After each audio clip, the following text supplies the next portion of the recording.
ਵਾਹਿਗੁਰੂ ਜੀ ਕਾ ਖਾਲਸਾ ਵਾਹਿਗੁਰੂ ਜੀ ਕੀ ਫਤਿਹ।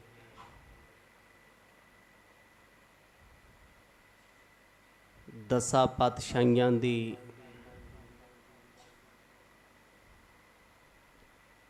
ਹਾਜ਼ਰਾ ਹਜੂਰ ਜੋਤ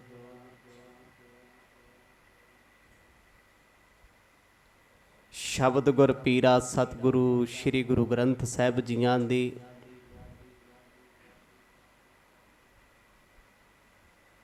ਛਤਰ ਛਾਇਆ ਹੇਠ ਅਤ ਸਤਕਾਰ ਸਹਿਤ ਸ਼ਾਮ ਦੇ ਦੀਵਾਨਾਂ ਵਿੱਚ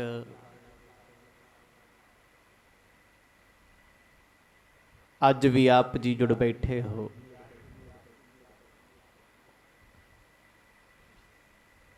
ਆਓ ਇਸ ਸਮੇਂ ਨੂੰ ਗੁਰੂ ਪ੍ਰੇਮ ਰੰਗ ਵਿੱਚ ਭਿੱਜ ਕੇ ਸਫਲਾ ਬਣਾਈਏ।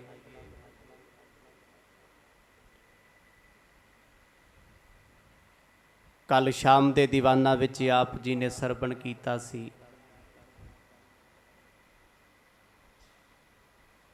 ਭਾਈ ਲਾਲੋ ਜੀ ਦੇ ਗ੍ਰਹਿ ਵਿਖੇ ਮਰਦਾਨਾ ਜੀ ਦੇ ਤਾਈਂ ਗੁਰੂ ਪਾਤਸ਼ਾਹ ਨੇ 9 ਪ੍ਰਕਾਰ ਦੀ ਭਗਤੀ ਦੁਹਰਾਈ।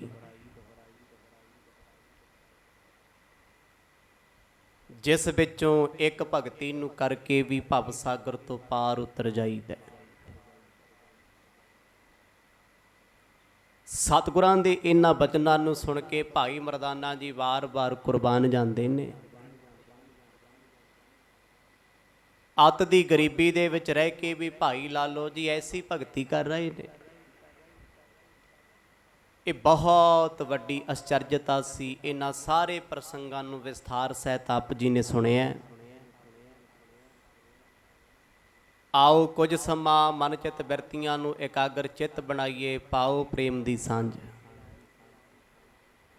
ਗੱਜ ਵੱਜ ਕੇ ਆਖੋ ਜੀ ਸਤਨਾਮ ਸ੍ਰੀ ਵਾਹਿਗੁਰੂ ਸਾਹਿਬ ਜੀ। ਸਤਨਾਮ ਸ੍ਰੀ ਵਾਹਿਗੁਰੂ ਸਾਹਿਬ ਜੀ। ਚੂਲ ਕਾ ਛੰਦ ਮਰਦਾਨਾ ਸੁਣ ਕਰ ਤਬੈ, ਪਦ ਪਰ ਧਾਰ ਲੀਲਾਰ ਆਲਾਵੈ। ਸਤ ਬਚਨ ਤੁਮ ਕਹਿਤ ਹੋ, ਜੇ ਭਵ ਕੀ ਦੁਖਦਾਰ ਮਿਟਾਵੈ। ਜਗਤ ਗੁਰੂ ਗੁਰੂ ਨਾਨਕ ਸਾਹਿਬ ਜੀ ਦੀ ਅੰਮ੍ਰਿਤ ਰਸਨਾ ਤੋਂ ਜਦੋਂ ਭਾਈ ਮਰਦਾਨਾ ਜੀ ਨੇ ਸਾਹਮਣੇ ਬੈਠ ਕੇ 9 ਪ੍ਰਕਾਰ ਦੀ ਭਗਤੀ ਨੂੰ ਸੁਣਿਆ, ਚਿੱਤ ਕਰਦਾ ਸੀ ਗੁਰੂ ਬਾਬੇ ਤੋਂ ਆਪਾਂ ਕੁਰਬਾਨ ਕਰਦੇ ਹਾਂ। ਉੱਠੇ ਨੇ ਦੋਨੋਂ ਹੱਥ ਜੋੜੇ ਨੇ, ਆਪਣਾ ਮਸਤਕ ਸਤਿਗੁਰਾਂ ਦੇ ਚਰਨਾਂ ਤੇ ਰੱਖਿਆ। ਕਹਿੰਦੇ ਗੁਰਦੇਵ ਸ਼ੁਕਰ ਹੈ ਤੇਰਾ,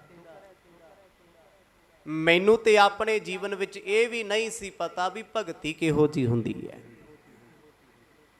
ਅੱਜ ਆਪ ਜੀ ਨੇ ਏਡਾ ਵੱਡਾ ਵਡੱਪਣ ਦਿਖਾਇਆ। ਇਸ ਗਰੀਬ ਦੀ ਝੋਲੀ ਦੇ ਵਿੱਚ ਬਚਨਾਂ ਦੀ ਦਾਤ ਪਾਈ ਹੈ। ਮੈਨੂੰ ਸੋਝੀ ਹੋਈ ਹੈ ਨਵਦਾ ਭਗਤੀ, 9 ਤਰ੍ਹਾਂ ਦੀ ਭਗਤੀ ਕਿੱਦਾਂ ਰੱਬ ਦੇ ਪਿਆਰੇ ਕਰਦੇ ਨੇ। ਬਾਰ-ਬਾਰ ਉਹ ਸ਼ੁਕਰ ਕਰਦੇ ਨੇ। ਰਵਈਆ ਛੰਦ ਇਤਨੇ ਮੇ ਲਾਲੋ ਤੈ ਆਵਿਆ, ਇਹ ਬਿਦ ਕਹਿਓ ਸੁਣਾਈ। ਇੱਧਰ ਗੁਰੂ ਨਾਨਕ ਸਾਹਿਬ ਮਹਾਰਾਜ ਭਾਈ ਮਰਦਾਨਾ ਜੀ ਨਾਲ ਬੈਠ ਕੇ ਸਤ ਸੰਗਤ ਕਰ ਰਹੇ ਸੀ।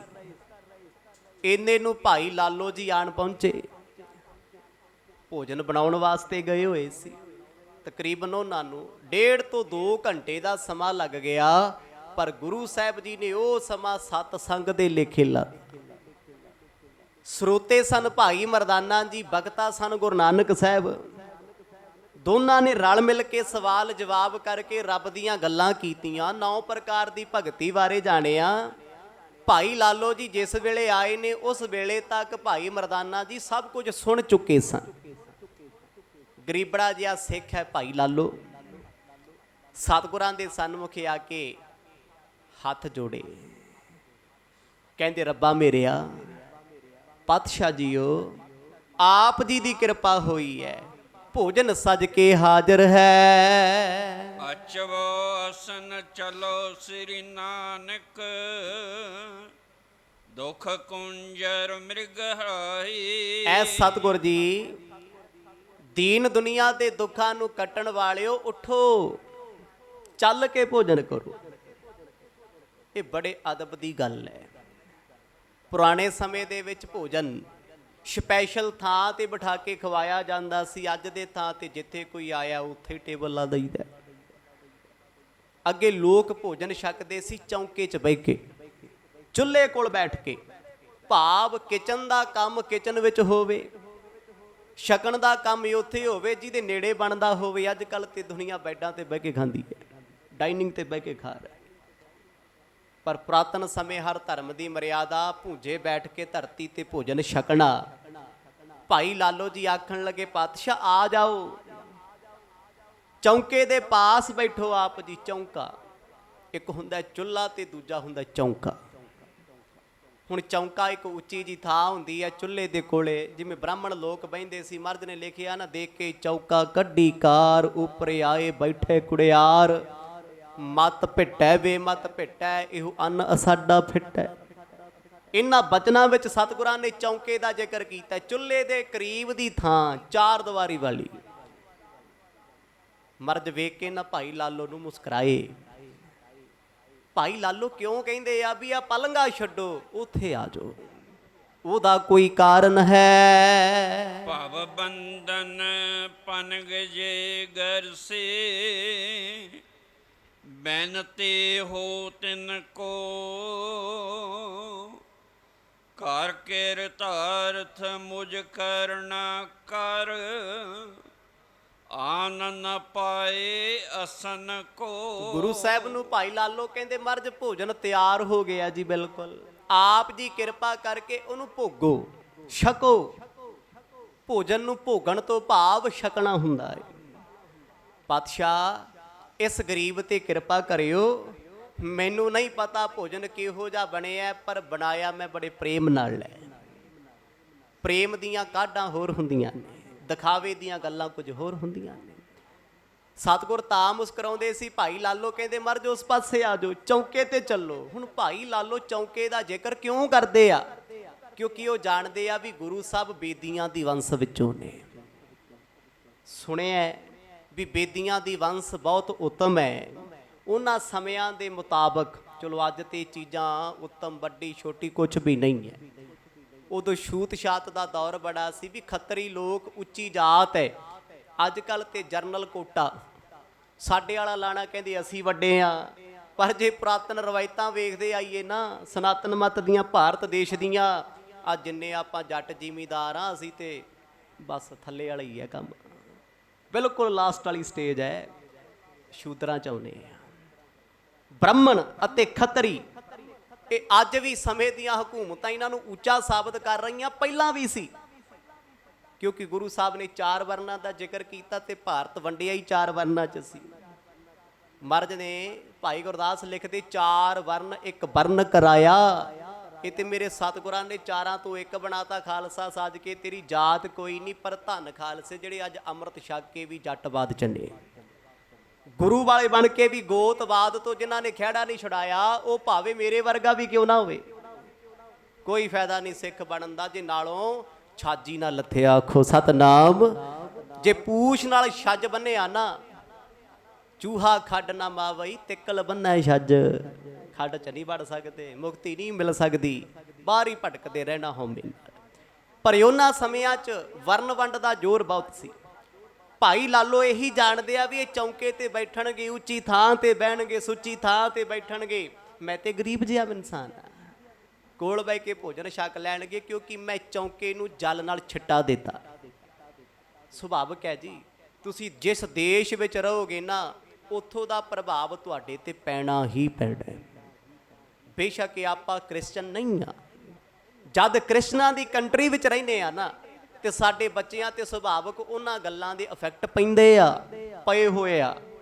ਤੇ ਜਿਹੜੇ ਸਾਡੇ ਵੀਰ ਸਾਊਦੀ ਅਰਬ ਰਹਿੰਦੇ ਆ, ਭਾਵੇਂ ਉਹ ਮੁਸਲਮਾਨ ਨਹੀਂ ਸਿੱਖ ਨੇ, ਉਹਨਾਂ ਦੀ ਬੋਲ ਚਾਲ, ਉੱਠਣੀ ਬੈਠਣੀ, ਖਾਣਾ ਪੀਣਾ ਸਭ ਕੁਝ ਉਹਨਾਂ ਵਰਗਾ ਹੋ ਜਾਂਦਾ ਹੈ।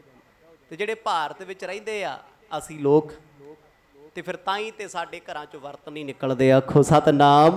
ਸਿੱਖ ਬਣ ਕੇ ਵੀ ਸਾਡੇ ਅੱਧ ਤੋਂ ਵੱਧ 80% ਕਰਮ ਕਾਂਡ ਬ੍ਰਹਮਣੀ ਮੱਤ ਵਾਲੇ ਨੇ, ਜਾ ਨਹੀਂ ਰਹੇ, ਕਿਉਂਕਿ ਪ੍ਰਭਾਵ ਆਸੇ ਪਾਸੇ ਦਾ। ਉਸ ਵੇਲੇ ਪ੍ਰਭਾਵ ਇਹੋ ਸੀ, ਮਹਾਰਾਜ ਚੌਂਕੇ ਤੇ ਬੈਠੋ, ਉੱਥੇ ਸੱਜ ਕੇ ਆਪ ਜੀ ਭੋਜਨ ਕਰੋ, ਕਿਉਂਕਿ ਚੌਂਕਾ ਸੁੱਚੀ ਥਾਂ ਹੈ। ਸੁਣ ਕਰ ਸਿਰ ਮੁਖ ਬਚਨਾ ਭਾਖੇ, ਆਨ ਹੋਏ ਥਾਂ ਜਾਏ। ਕਹਿ ਲਾਲੋ ਤੁਮਰੀ ਗਲ ਜੰਜੋ, ਵਹਿਰ ਅਸਨ ਕਿਉਂ ਪਾਏ। ਗੁਰੂ ਸਾਹਿਬ ਕਹਿੰਦੇ ਭਾਈ ਲਾਲੋ, ਜੇ ਭੋਜਨ ਬਣਾਇਆ ਜਿੱਥੇ ਬੈਠੇ ਆ ਇੱਥੇ ਹੀ ਪਾ ਕੇ ਲਾਇਆ ਪਰੋਸ ਕੇ। ਭਾਈ ਲਾਲੋ ਜੀ ਕਹਿੰਦੇ ਮਹਾਰਾਜ ਤੁਸੀਂ ਬੇਦੀਆਂ ਦੀ ਵੰਸ਼ ਵਿੱਚੋਂ ਉੱਚੀ ਥਾਂ ਤੇ ਬਹਿ ਕੇ ਭੋਜਨ ਭੋਗਣਾ ਇਹ ਤੁਹਾਡਾ ਕਰਮ ਹੈ, ਕਿਉਂਕਿ ਦੁਨਿਆਵੀ ਪੱਧਰ ਤੇ ਗੱਲ ਕਰ ਰਹੇ ਆ। ਮਹਾਰਾਜ ਜੇ ਬਾਹਰ ਬਹਿ ਕੇ ਖਾਓਗੇ ਤੇ ਥਾਂ ਸੁੱਚੀ ਨਹੀਂ, ਚੌਂਕਾ ਸੁੱਚਾ ਹੈ। ਪਰ ਗੁਰੂ ਸਾਹਿਬ ਤੇ ਕਟਾਕਸ਼ ਬੜੇ ਡੂੰਘੇ ਨੇ। ਮਤ ਭਿੱਟੈ ਵੇ ਮਤ ਭਿੱਟੈ, ਇਹੋ ਅੰਨ ਸਾਡਾ ਫਿੱਟੈ। ਬ੍ਰਾਹਮਣ ਕਹਿੰਦਾ ਸੀ ਭਿੱਟਿਆ ਜਾਊਗਾ ਜੇ ਇੱਥੇ ਕੋਈ ਦੂਜਾ ਤੀਜਾ ਬਣ ਗਿਆ। ਮਰਦ ਕਹਿੰਦੇ ਤੇਰੇ ਨਾਲ ਨਿੰਦਿਆ ਚੁਗਲੀ ਈਰਖਾ ਦਵੈਸ਼ ਦਾ ਸਾਰਾ ਕੁਝ ਤੇ ਅੰਦਰ ਬੈਠਾ। ਤਨ ਫਿੱਟੈ ਇਹੋ ਕਰੇਨ, ਮਨ ਝੂਠੇ ਚੂਲੀ ਭਰੇ। ਮਨ ਤੇ ਤੇਰਾ ਝੂਠਾ ਏ, ਚੂਲੀਆਂ ਭਰ ਕੇ ਪਾਣੀ ਛਿੜਕ ਕੇ ਓਮ ਸਵਾਹਾ ਕਹਿਣ ਨਾਲ ਕੀ ਹੋ ਜਾਣਾ। ਬ੍ਰਹਮਾ ਜੀ ਦੇ ਮੰਤਰ, ਵਿਸ਼ਨੂੰ ਦੇ ਮੰਤਰ ਪੜਿਆਂ ਤੋਂ ਕੀ ਹੋ ਜਾਣਾ ਜੇ ਮਨ ਝੂਠਾ ਏ, ਮਨ ਪਾਪੀ ਹੈ। ਮਨ ਤਾਂ ਉਹ ਆਪਣਾ ਪਾਪੀ ਹੈ, ਵਰਸੋਂ ਸੇ ਨਵਾਜੀ ਹੋ ਨਾ ਸਕਾ। ਜੇ ਮਨ ਵਿੱਚ ਮੈਲ ਹੈ ਤੇ ਰੱਬ ਦੇ ਗੀਤ ਗਾਇਆ ਤੋਂ ਕੀ ਹੋਣਾ ਜੇ ਮਨ ਦਾ ਖੋਟ ਹੀ ਨਾ ਗਿਆ। ਗੁਰੂ ਸਾਹਿਬ ਕਹਿੰਦੇ ਇੱਥੇ ਹੀ ਲਾਇਆ ਭਾਈ। ਮਰਦ ਕਹਿੰਦੇ ਆ ਵੀ ਪਵਿੱਤਰ ਹੀ ਹੈ ਥਾ, ਜਗ੍ਹਾ ਤੇ ਹਰ ਕੋਈ ਪਵਿੱਤਰ ਹੈ। ਭਗਤ ਕਬੀਰ ਜੀ ਦਾ ਜਨਮ ਕਾਂਸ਼ੀ ਵਿੱਚ ਹੀ ਹੋਇਆ। ਪਰ ਉਸ ਵੇਲੇ ਦੇ ਲੋਕ ਕਹਿੰਦੇ ਸੀ ਵੀ ਜੇ ਕੋਈ ਮਗਹਰ ਦੀ ਧਰਤੀ ਤੇ ਜਾ ਕੇ ਮਰੇ ਕਹਿੰਦੇ ਨਰਕਾਂ ਨੂੰ ਜਾਂਦਾ। ਭਗਤ ਜੀ ਕਹਿੰਦੇ ਮੈਂ ਸਰੀਰ ਛੱਡਣਾ ਹੀ ਮਗਹਰ 'ਚ। ਯੂਪੀ ਦਾ ਸ਼ਹਿਰ ਹੈ ਮਗਹਰ, ਕਹਿੰਦੇ ਉੱਥੇ ਹੀ ਮਰਨਾ ਮੈਂ, ਸਰੀਰ ਛੱਡਾਂਗਾ ਹੀ ਉੱਥੇ। ਭਾਵ ਜੰਮਣ ਮਰਨ ਨਾਲ ਕਿਸੇ ਥਾਂ ਨਾਲ ਕੋਈ ਫਰਕ ਨਹੀਂ ਰੱਬ ਦੇ ਪਿਆਰਿਆਂ ਨੂੰ। ਜਿੱਥੇ ਵੈਸਣ ਸਾਧ ਜਨ ਸੋ ਥਾਨ ਸੁਹੰਦਾ। ਭਗਤੀ ਵਾਲਾ ਜਿੱਥੇ ਜਾ ਕੇ ਬੈਠੂਗਾ ਉਹ ਥਾਂ ਹੀ ਸ਼ੋਭਨੀਕ ਹੋ ਜਾਂਦਾ। ਆਖੋ ਸਤਨਾਮ। ਬੰਦਗੀ ਵਾਲਾ ਜਿਹੜੀ ਥਾਂ ਬਹਿ ਗਿਆ ਨਾ ਉਹ ਥਾਂ 'ਚੋਂ ਵੀ ਖੁਸ਼ਬੂ ਆਉਂਦੀ ਹੈ। ਤੇ ਜਿੱਥੇ ਮੇਰੇ ਵਰਗਾ ਮਨਮੁਖ ਬਹਿ ਜੇ ਜਾ ਕੇ, ਨਾਸਤਿਕ ਬੰਦਾ ਬਹਿ ਜੇ ਜਾ ਕੇ, ਰੱਬ ਤੋਂ ਟੁੱਟਿਆ ਧੱਕਿਆ, ਤੇ ਜਿੱਥੇ ਉਹ ਜਾਊਗਾ ਉਹ ਸਭ ਨੂੰ ਆਪਣੇ ਵਰਗਾ ਹੀ ਬਣਾ ਲੂਗਾ। ਉਹਦੇ ਕੋਲ ਬੈਠਣ ਵਾਲਿਆਂ ਦੇ ਖਿਆਲ ਮਾੜੇ ਹੋਣਗੇ, ਬਿਰਤੀ ਮਾੜੀ ਹੋਊਗੀ, ਸੋਚ ਮਾੜੀ ਹੋਊਗੀ, ਕਿਉਂਕਿ ਉਹਦਾ ਓਰਾ ਉਹੋ ਜਿਹਾ, ਉਹਦੀ ਥਾਂ ਉਹੋ ਜਿਹੀ ਹੈ। ਮਰਦ ਕਹਿੰਦੇ ਲਾਲੋ ਇੱਥੇ ਹੀ ਲਾਇਆ ਭਾਈ, ਆ ਵੀ ਥਾਂ ਪਵਿੱਤਰ ਹੈ। ਚੌਂਕੇ ਅੰਦਰ ਚੱਲ ਕਰ ਜੀਵੋ, ਉੱਤਮ ਜਨਮ ਤੁਮਾਰਾ। ਜੇ ਏ ਠਾਂ ਮੰਗਵਾਵੋ ਸੁਆਮੀ, ਸੰਸੈ ਖੋਏ ਹਮਾਰਾ। ਹੁਣ ਭਾਈ ਲਾਲੋ ਹੱਥ ਜੋੜ ਕੇ ਕਹਿੰਦੇ ਸੱਚੇ ਪਾਤਸ਼ਾਹ ਮੈਨੂੰ ਤੇ ਕੋਈ ਫਰਕ ਨਹੀਂ, ਮੈਂ ਤੇ ਲੈ ਆਉਣਾ, ਪਰ ਤੁਹਾਡੀ ਕੁੱਲ ਉੱਚੀ ਹੈ, ਤੁਹਾਡੀ ਜਾਤ ਉੱਚੀ ਹੈ। ਚੌਂਕੇ ਤੇ ਬਹਿ ਕੇ ਭੋਜਨ ਕਰਨਾ ਤੁਹਾਡੇ ਕਰਮ ਨੇ, ਤੁਹਾਡੀ ਕੁੱਲ ਦੇ ਕਰਮ ਨੇ। ਜੇ ਮੈਂ ਭੋਜਨ ਇੱਥੇ ਲੈ ਆਇਆ ਮੇਰੇ ਮਨ 'ਚੋਂ ਸ਼ੰਕਾ ਨਹੀਂ ਜਾਣਾ ਵੀ ਗੁਰੂ ਸਾਹਿਬ ਬੇਦੀਆਂ ਦੀ ਕੁੱਲ ਵਿੱਚੋਂ ਸੀ, ਮੈਂ ਚੌਂਕੇ ਤੇ ਨਹੀਂ ਬਿਠਾਇਆ, ਮੈਂ ਭੋਜਨ ਉੱਥੇ ਨਹੀਂ ਛਕਾਇਆ, ਮਰਜਕ ਭਰਮ ਰਹਿ ਜਾਊਗਾ। ਸਤਿਗੁਰ ਬੜਾ ਮੁਸਕਰਾਏ, ਕਹਿੰਦੇ ਭਾਈ ਲਾਲੋ ਭਰਮ, ਭਗਤ ਤੇ ਭਰਮ ਕਦੇ ਇਕੱਠੇ ਨਹੀਂ ਹੁੰਦੇ। ਆਖੋ ਸਤਨਾਮ। ਭਰਮ ਉੱਥੇ ਭਗਤੀ ਨਹੀਂ, ਜਿੱਥੇ ਭਗਤੀ ਉੱਥੇ ਭਰਮ ਨਹੀਂ। ਆਪ ਜੀ ਨੇ ਕੱਲ ਵੀ ਸੁਣਿਆ। ਮਰਦ ਕਹਿੰਦੇ ਭਾਈ ਲਾਲੋ ਕੋਈ ਫਰਕ ਨਹੀਂ ਹੈ, ਦੁਨਿਆਵੀ ਗੱਲਾਂ ਨੇ, ਇਹਨਾਂ ਨਾਲ ਕੀ ਫਰਕ ਹੈ। ਮਨ ਦੀ ਪਵਿੱਤਰਤਾ ਸਭ ਤੋਂ ਵੱਡੀ ਹੈ। ਤੇ ਇਹਦਾ ਭਾਵ ਇਹ ਨਹੀਂ ਵੀ ਜੇ ਮਨ ਸਾਫ਼ ਹੋਣਾ ਚਾਹੀਦਾ ਤੇ ਨਹਾਉਣ ਦੀ ਲੋੜ ਕੋਈ ਨਹੀਂ। ਸਾਡੇ ਵਾਲੇ ਤੇ ਆਹ ਪਾਸੇ ਲਈ ਫਿਰਦੇ ਆ, ਕਹਿੰਦੇ ਬਾਬਾ ਜੀ ਮਨ ਸਾਫ਼ ਹੋਣਾ ਚਾਹੀਦਾ, ਨਹਾਉਣ ਨੂਣ 'ਚ ਕੀ ਰੱਖਿਆ, ਬੜਾ ਕੁਝ ਰੱਖਿਆ। ਪੜ੍ਹੋ ਸਤਿਗੁਰਾਂ ਦੀ ਬਾਣੀ। ਮਰਜ ਬੜੀ ਵਾਰ ਲਿਖਦੇ ਨੇ, ਸਿਖਾ ਅੰਮ੍ਰਿਤ ਵੇਲੇ ਜਾਗਿਆ ਕਰ, ਗੁਰ ਸਤਿਗੁਰ ਕਾਜੋ ਸਿੱਖੀ ਅਖਾਏ, ਸੋ ਭਲ ਕੀ ਉਠ ਹਰ ਨਾਮ ਤੇ ਆਵੈ। ਨਾਮ ਜਪਣਾ ਪੈਣਾ, ਤੀਰਥਾਂ ਤੇ ਜਾ ਕੇ ਇਸ਼ਨਾਨ ਕਰਨਾ ਪੈਣਾ, ਸੇਵਾ ਕਰਨੀ ਪੈਣੀ ਹੈ, ਸਿਮਰਨ ਤੈਨੂੰ ਕਰਨਾ ਪੈਣਾ ਹੈ। ਜੇ ਬਾਹਰ ਦਾ ਇਸ਼ਨਾਨ ਕਰੇਗਾ, ਅੰਦਰ ਦਾ ਵੀ ਨਾਮ ਨਾਲ ਕਰਨਾ ਪੈਣਾ ਹੈ। ਤੀਰਥ ਨਹਾਵਣ ਜਾਓ, ਤੀਰਥ ਨਾਮ ਹੈ। ਕਹਿੰਦੇ ਤੀਰਥਾਂ ਤੇ ਨਹਾਉਣ ਜਾਓ, ਪਰ ਸਭ ਤੋਂ ਵੱਡਾ ਤੀਰਥ ਨਾਮ ਹੈ। ਖੰਡਨ ਵੀ ਨਹੀਂ ਕੀਤਾ ਕਿਤੇ ਵੀ ਜਾਣਾ ਹੀ ਨਹੀਂ ਚਾਹੀਦਾ। ਗੁਰੂ ਨਾਨਕ ਸਾਹਿਬ ਮਹਾਰਾਜ ਆਖਣ ਲੱਗੇ ਫੇਰ ਕੀ ਹੋਇਆ ਭਾਈ, ਚੌਂਕਾ ਤੇ ਹਰ ਥਾਂ ਤੇ ਹੀ ਹੈ। ਉਹ ਕਿਹੜੀ ਥਾਂ ਏ ਜੋ ਪਵਿੱਤਰ ਨਹੀਂ ਹੈ? ਪਵਿੱਤਰ ਤੇ ਅਪਵਿੱਤਰ ਇਹ ਬੰਦੇ ਦੀ ਆਪਣੀ ਬਿਰਤੀ ਹੈ। ਜੇ ਤੁਹਾਡੀ ਥਾਟ, ਤੁਹਾਡੀ ਸੋਚ ਕਿਸੇ ਲਈ ਬੁਰੀ ਆ ਨਾ, ਬੰਦਾ ਕਿੰਨਾ ਵੀ ਚੰਗਾ ਹੋਵੇ ਤੁਹਾਡੇ ਲਈ ਮਿੱਟੀ ਵਰਗਾ ਹੈ। ਇਨਸਾਨ ਕਿੰਨਾ ਵੀ ਮਾੜਾ ਹੋਵੇ, ਕਿੰਨੇ ਵੀ ਔਗਣ ਹੋਣ, ਤੁਸੀਂ ਕਰਦੇ ਹੋ ਪ੍ਰੇਮ, ਉਹ ਤੁਹਾਨੂੰ ਚੰਗਾ ਹੀ ਲੱਗੀ ਜਾਂਦਾ ਹੈ। ਉਹਦੇ ਔਗਣ ਵੀ ਤੁਹਾਨੂੰ ਉਹਦੇ ਨਖਰੇ ਲੱਗਦੇ ਆ, ਕਿਉਂਕਿ ਤੁਹਾਡੀ ਸੋਚ ਚੰਗੀ ਉਹਦੇ ਲਈ, ਤੁਹਾਡੇ ਖਿਆਲ ਚੰਗੇ ਆ।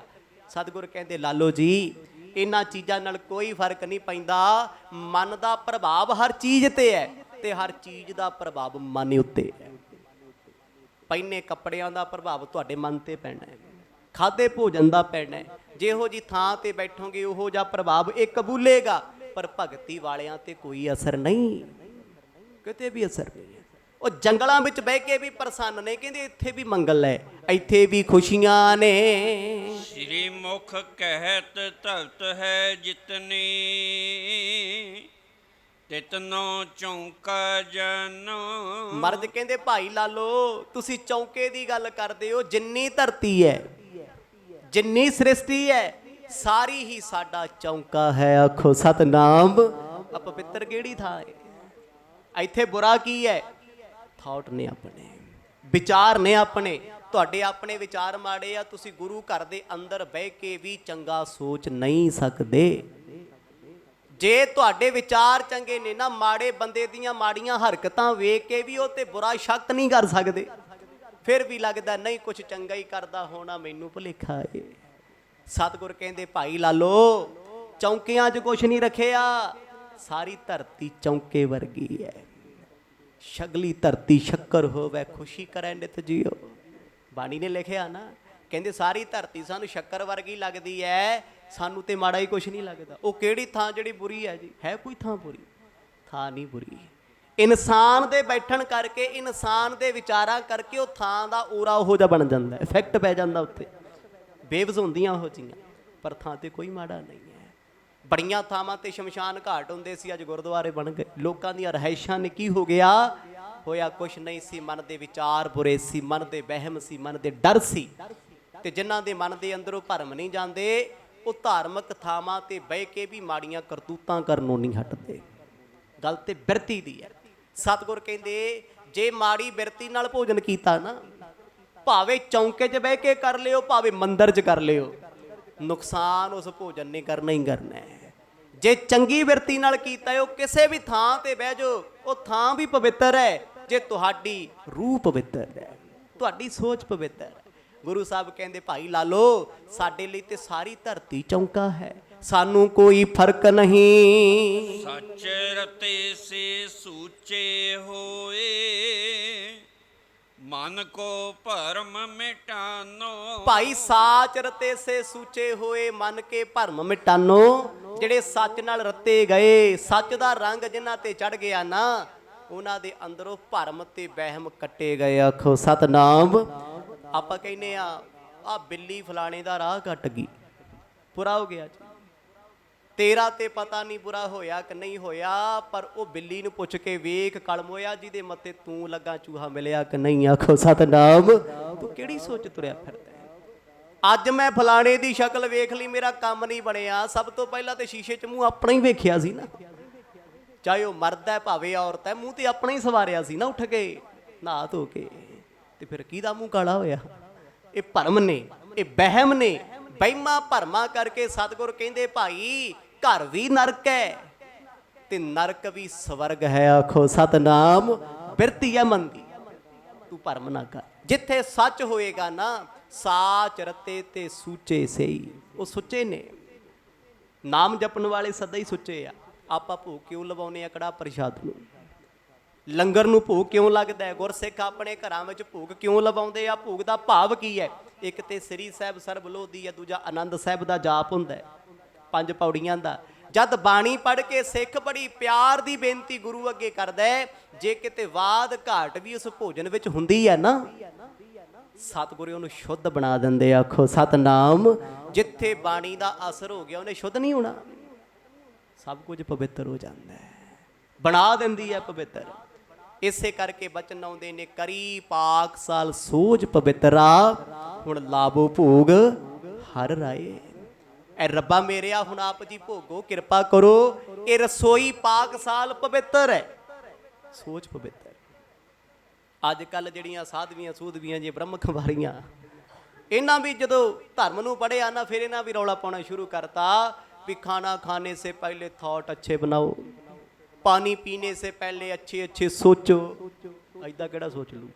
ਜਿਹਦੇ ਅੰਦਰ ਪਾਪ ਭਰਿਆ ਹੋਇਆ ਹੈ, ਸਦਾ ਹੀ ਬੁਰਾ ਸੋਚਣਾ ਹੈ, ਉਹ ਤੇ ਸੁੱਤਾ ਪਿਆ ਵੀ ਚੰਗਾ ਨਹੀਂ ਸੋਚਦਾ। ਹਾਂ, ਜਿਹੜਾ ਨਾਮ ਜਪਦਾ ਨਾ, ਉਹਨੂੰ ਚੰਗਾ ਸੋਚਣ ਦੀ ਲੋੜ ਨਹੀਂ ਪੈਂਦੀ, ਉਹਦੇ ਖਿਆਲ ਹੀ ਚੰਗੇ ਹੋ ਜਾਂਦੇ ਆ। ਸਤ ਸੰਗ ਵਿੱਚ ਬੈਠਣ ਵਾਲੇ ਨੂੰ ਚੰਗਾ ਬਣਨ ਦੀ ਲੋੜ ਨਹੀਂ ਹੈ, ਉਹ ਤੇ ਪ੍ਰਭਾਵ ਪੈਣਾ ਸ਼ੁਰੂ ਹੋ ਜਾਂਦਾ ਹੈ। ਪ੍ਰਭਾਵ ਹਰ ਚੀਜ਼ ਦਾ ਪੈਂਦਾ। ਸਤਿਗੁਰ ਕਹਿੰਦੇ, ਭਾਈ ਲਾਲੋ ਇੱਥੇ ਹੀ ਲਾਇਆ, ਭਾਈ ਇੱਥੇ ਬਹਿ ਕੇ ਛਕ ਲਾਂਗੇ। ਸਾਡੇ ਲਈ ਧਰਤੀ ਚੌਂਕਾ ਹੈ, ਸਾਰੀ ਧਰਤੀ ਸੁੱਚੀ ਹੈ। ਸੁਣ ਕਰ ਲਾਲੋ ਬਿਕਸਿਓ ਤਬ ਹੀ, ਆਨਿਓ ਭੋਜਨ ਤਾਈ। ਭਾਈ ਲਾਲੋ ਇੰਨੇ ਖੁਸ਼ ਹੋਏ, ਕਹਿੰਦੇ ਸ਼ੁਕਰ ਹੈ ਦਾਤਾ, ਮੇਰੇ ਅੰਦਰ ਦਾ ਭਰਮ ਗਿਆ, ਕਲੀਅਰ ਹੋ ਗਿਆ ਨਾ। ਮੈਂ ਇੱਥੇ ਭੋਜਨ ਛਕਾ ਦਿੰਦਾ, ਬਾਅਦ ਚੋਂ ਸੋਚੀ ਜਾਂਦਾ ਗੁਰੂ ਸਾਹਿਬ ਬੇਦੀ ਵੰਸ਼ ਚੋਂ ਨੇ, ਬੇਦੀ ਕੁੱਲ ਚੋਂ ਨੇ, ਉੱਚੀ ਜਾਤ ਵਿੱਚੋਂ ਨੇ, ਹਾਏ ਹਾਏ ਮੈਂ ਭੋਜਨ ਉੱਥੇ ਕਿਉਂ ਨਹੀਂ ਛਕਾਇਆ। ਵਹਿਮ ਕੱਢ ਲੈਣਾ ਚਾਹੀਦਾ, ਭਰਮ ਮਿਟਾ ਲੈਣਾ ਚਾਹੀਦਾ। ਜੇ ਨਹੀਂ ਮਿਟਦਾ ਤੇ ਵਾਧਾ ਵਾਧਾ ਐਡੀ ਦੂਰੀ ਬਣਾ ਦਿੰਦਾ, ਮਨ 'ਚ ਜ਼ਹਿਰ ਬਣਾ ਦਿੰਦਾ। ਭਾਈ ਲਾਲੋ ਦੌੜ ਕੇ ਗਏ। ਉਸ ਵੇਲੇ ਕਾਸ਼ੀ ਦੇ ਭਾਂਡੇ ਸਨ, ਭੋਜਨ ਰੱਖ ਕੇ ਥਾਲਾਂ ਵਿੱਚ ਪਰੋਸ ਕੇ ਸਤਿਗੁਰਾਂ ਦੇ ਸਨਮੁਖ ਰੱਖਿਆ ਏ। ਬਣੀ ਬਾਜਰੇ ਕੀ ਸ਼ੁਭ ਰੋਟੀ, ਸਰਖਪ ਸਾਕ ਬਣਾਈ। ਹੁਣ ਇਸ ਥਾਲ ਦੇ ਵਿੱਚ ਕੋਦਰੇ ਦੀਆਂ ਰੋਟੀਆਂ, ਸਰਖਪ ਕਹਿੰਦੇ ਆ ਸਰੋਂ ਦਾ ਸਾਗ। ਅੱਜ ਕੱਲ ਸਾਡੇ ਬੱਚਿਆਂ ਨੂੰ ਨਹੀਂ ਪਤਾ ਕੋਦਰਾ ਕੀ ਹੈ। ਅਸੀਂ ਤੇ ਬ੍ਰੈਡ ਖਾਣ ਵਾਲੀ ਕੌਮ ਆ, ਕਿਹੜੀਆਂ ਕੁਰਬਾਨੀਆਂ ਕਰਦੀਆਂ। ਕੋਦਰਾ, ਇਹਦੀਆਂ 12,000 ਕਿਸਮਾਂ ਨੇ। ਇਹ ਘਾਹ ਦੀ ਇੱਕ ਬੂਟੀ ਹੈ, ਜਵਾਰ ਤੇ ਬਾਜਰੇ ਦੀ ਕਿਸਮ ਹੈ ਕੋਦਰਾ। ਪਿੱਛੇ ਜੇ 550 ਸਾਲਾ ਗੁਰੂ ਨਾਨਕ ਸਾਹਿਬ ਜੀ ਦਾ ਚੱਲਿਆ, ਗੁਰੂ ਕੇ ਸਿੱਖਾਂ ਨੇ ਕੋਦਰੇ ਦੀ ਖੇਤੀ ਸ਼ੁਰੂ ਕੀਤੀ। 5000 ਏਕੜ ਬੀਜਿਆ ਗਿਆ ਪੰਜਾਬ ਦੀ ਧਰਤੀ ਤੇ, ਕਿਉਂਕਿ ਕੋਦਰੇ ਦਾ ਆਟਾ ਸਿਹਤ ਲਈ ਵਰਦਾਨ ਹੈ। 36 ਪ੍ਰਕਾਰ ਦੇ ਰੋਗ ਕੱਟੇ ਜਾਂਦੇ ਨੇ ਕੋਦਰੇ ਦਾ ਆਟਾ ਖਾਣ ਤੇ। ਹੁਣ ਬਿਮਾਰ ਕਿਉਂ ਆ? ਸਾਰੇ ਵੀਟ ਵਾਲੇ ਪਾਸੇ ਭੱਜੇ ਫਿਰਦੇ, ਕਣਕ ਵਾਲੇ ਪਾਸੇ ਭੱਜੇ ਫਿਰਦੇ, ਤੇ ਕਣਕ ਵੀ ਦੇਸੀ ਨਹੀਂ ਰਹੀ, ਹਾਈਬ੍ਰਿਡ ਆ ਗਈ। ਸਬਜ਼ੀਆਂ ਲੈ ਲਓ ਹਾਈਬ੍ਰਿਡ ਨੇ, ਫਰੂਟ ਲੈ ਲਓ ਹਾਈਬ੍ਰਿਡ ਨੇ। ਬਣਨਾ ਸਾਡਾ ਕੀ ਹੈ? ਹਰ ਚੀਜ਼ ਤੇ ਕੈਮੀਕਲ ਹੈ। ਪੁਰਾਣੇ ਸਮੇਂ ਦੇ ਲੋਕ ਅੱਜ ਵੀ ਪਿੰਡਾਂ ਦੇ ਵਿੱਚ ਕਣਕ, ਮੱਕੀ, ਰਾਂਗੀ ਇਤਿਆਦ ਚੀਜ਼ਾਂ ਜੌਆਂ ਨੂੰ ਮਿਲਾ ਕੇ ਰੋਟੀ ਖਾਂਦੇ ਸੀ, ਤੰਦਰੁਸਤ ਸਨ। ਪਰ ਉਹਨਾਂ ਸਮਿਆਂ ਵਿੱਚ ਕੋਦਰਾ ਤੇ ਬਾਜਰਾ ਦੋਨੋਂ ਨੇੜੇ ਨੇੜੇ ਦੀਆਂ ਕਿਸਮਾਂ ਨੇ। ਬਾਜਰੇ ਦੀ ਰੋਟੀ ਵੀ ਗਰਮਾ ਗਰਮ ਖਾਧੀ ਜਾ ਸਕਦੀ ਹੈ, ਥੋੜੀ ਜਿਹੀ ਠੰਡੀ ਹੋ ਗਈ ਪੱਥਰ ਵਰਗੀ ਹੋ ਜਾਂਦੀ ਹੈ। ਕੋਦਰਾ ਵੀ ਫਰੈਸ਼ ਖਾਈਏ, ਬਹੁਤ ਟੇਸਟੀ ਹੈ, ਬੜਾ ਸਵਾਦ ਹੈ, ਬੜਾ ਕੁਝ ਬਣਦਾ ਹੈ। ਬੜੇ ਗੁਰਸਿੱਖਾਂ ਨੇ ਸ਼ੁਰੂ ਕੀਤਾ, ਕਹਿੰਦੇ ਜਿੱਥੋਂ ਮਿਲਦਾ ਲੈ ਕੇ ਆਈਏ, ਭਾਵੇਂ ਥੋੜਾ ਹੀ ਬਣਾਓ ਪਰ ਚੰਗਾ ਬਣਾਏ। ਗੁਰੂ ਨਾਨਕ ਸਾਹਿਬ ਸੱਚੇ ਪਾਤਸ਼ਾਹ ਦੀ ਖੁਰਾਕ ਸੀ ਕੋਦਰਾ, ਤੇ ਸਿੱਖਾਂ ਦੀ ਖੁਰਾਕ ਸਾਡੀ 버ਗਰ ਪੀਜੇ। ਆਖੋ ਸਤਨਾਮ। ਤੇ ਬਣਨਾ ਕੀ ਹੈ? ਮੈਂ ਵਿੱਚ ਹੀ ਆ, ਮੈਂ ਕਿਹੜਾ ਬਾਹਰ। ਖੁਰਾਕ ਸਾਡੀ ਕੀ ਬਣੀ ਹੋਈ ਹੈ? ਇਹ ਹਾਲਾਤ ਮਾੜੇ ਆ। ਉਹਨਾਂ ਸਮਿਆਂ ਵਿੱਚ ਕੋਦਰੇ ਦੀ ਰੋਟੀ ਲਿਆ ਕੇ ਰੱਖੀ ਤੇ ਭਾਈ ਮਰਦਾਨੇ ਨੇ ਵੇਖੀ ਪਹਿਲੀ ਵਾਰ, ਕਿਉਂਕਿ ਕੋਦਰਾ ਖਾਣਾ ਸੌਖਾ ਥੋੜੀ ਹੈ। ਜਿਨ੍ਹਾਂ ਖਾਧਾ ਉਹਨਾਂ ਨੂੰ ਪੁੱਛ ਕੇ ਵੇਖੋ, ਆ ਪਿਓਰ ਬਾਜਰੇ ਦੀ ਰੋਟੀ ਤੁਹਾਡੇ ਚੋਂ ਕੌਣ ਖਾ ਸਕਦਾ? ਬਿਰਲੇ ਆ, ਵਿਰਲੇ ਆ ਜੀ। ਮਿਕਸ ਕਰਕੇ ਖਾ ਲੈਂਦੇ ਆ, ਖਾਣੀ ਔਖੀ ਹੈ, ਗਲ ਨੂੰ ਲੱਗਦੀ ਜਾਂਦੀ ਹੈ। ਹੁਣ ਉਸ ਵੇਲੇ ਜਦੋਂ ਥਾਲ ਪਰੋਸੇ, ਕੋਦਰੇ ਦਾ ਵੀ ਸੇਮ ਜਿਹਾ ਹੀ ਰੰਗ ਸੀ ਤੇ ਸਾਗ ਵੀ ਰੱਖਿਆ। ਭਾਈ ਲਾਲੋ ਤੋਂ ਸਾਗ ਵਿੱਚ ਨਮਕ ਨਹੀਂ ਪਿਆ। ਕਿਉਂ? ਪ੍ਰੇਮ ਦੇ ਵਿੱਚ ਝੱਲਾ ਹੋਇਆ ਸੀ, ਕੁਝ ਪਤਾ ਹੀ ਨਹੀਂ ਸੀ ਲੱਗਦਾ ਕੀ ਪਾਉਣਾ ਕੀ ਨਹੀਂ। ਆਖੋ ਸਤਨਾਮ। ਪ੍ਰੇਮ ਦੀ ਅਵਸਥਾ ਹੈ, ਪਿਆਰ ਦੀ ਅਵਸਥਾ ਏ। ਪ੍ਰੇਮ ਵਾਲੇ ਤੇ ਚਾਹ ਵਿੱਚ ਲੂਣ ਪਾ ਦਿੰਦੇ ਆ, ਸਬਜ਼ੀ 'ਚ ਪੱਤੀ ਠੋਕ ਦਿੰਦੇ ਆ। ਅੱਜ ਦੇ ਜ਼ਮਾਨੇ ਵਿੱਚ ਵੀ ਹੋ ਜਾਂਦਾ ਹੈ, ਪਰ ਉਹਨਾਂ ਸਮਿਆਂ ਦੇ ਵਿੱਚ ਗੁਰੂ ਨਾਨਕ ਸਾਹਿਬ ਜੀ ਦੇ ਸਾਹਮਣੇ ਜਦੋਂ ਕਹਿੰਦੇ ਸਾਗ ਰੱਖਿਆ ਤੇ ਕੋਦਰੇ ਦੀ ਰੱਖਤੀ ਰੋਟੀ, ਭਾਈ ਮਰਦਾਨਾ ਮਰਦ ਦੇ ਮੁਖ ਵੱਲ ਵੇਖੀ ਜਾਏ ਵੀ ਇਹ ਖਾਣੀ ਕਿਵੇਂ ਆ। ਇੱਕ ਇੱਕ ਰੋਟੀ ਹੈ, ਜ਼ਿਆਦਾ ਹੈ ਨਹੀਂ। ਜਿੰਨਾ ਸਰਦਾ ਬਣਦਾ ਸੀ ਭਾਈ ਲਾਲੋ ਨੇ ਲਿਆ ਕੇ ਸਨਮੁਖ ਰੱਖ ਦਿੱਤਾ।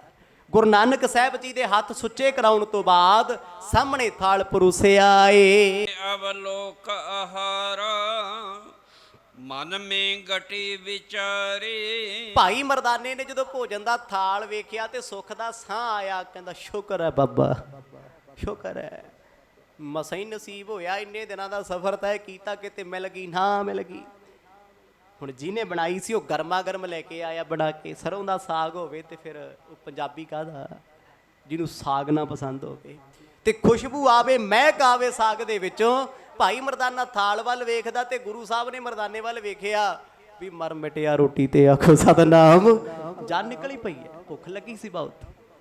ਭਾਈ ਮਰਦਾਨੇ ਨੂੰ ਬੜੀ ਖੁਸ਼ੀ, ਇੱਕ ਨਵੀਂ ਦੀ ਚੀਜ਼ ਹੈ ਕੋਧਰਾ, ਨਹੀਂ ਸੀ ਖਾਧਾ ਕਿਉਂਕਿ ਗਰੀਬ ਪਰਿਵਾਰ ਵਿੱਚੋਂ ਸੀ। ਇਹ ਅਮੀਰਾਂ ਦਾ ਭੋਜਨ ਸੀ ਉਹਨਾਂ ਸਮਿਆਂ 'ਚ, ਫਿਰ ਲੋਕੀ ਇਹਨੂੰ ਗਰੀਬਾਂ ਦਾ ਬਣਾਉਣ ਲੱਗ ਗਏ। ਹੁਣ ਫਿਰ ਅਮੀਰਾਂ ਨੇ ਅਡਾਪਟ ਕਰ ਲਿਆ। ਅੱਗੇ ਕਹਿੰਦੇ ਸੀ ਨਾ, ਅੱਜ ਤੋਂ 50 ਸਾਲ ਪਹਿਲਾਂ 30 ਸਾਲ ਪਹਿਲਾਂ ਕਹਿੰਦੇ ਸਾਈਕਲ ਤੇ ਚੱਲਣ ਵਾਲਾ ਗਰੀਬ ਹੈ, ਪੈਦਲ ਤੁਰਨ ਵਾਲਾ ਗਰੀਬ ਹੈ। ਹੁਣ ਅਮੀਰਾਂ ਨੇ ਗੱਡੀਆਂ ਗੈਰਜਾਂ ਚਲਾਈਆਂ ਨੇ ਤੇ ਸਾਈਕਲ ਲਈ ਫਿਰਦੇ, ਪੈਦਲ ਤੁਰੇ ਫਿਰਦੇ ਆ।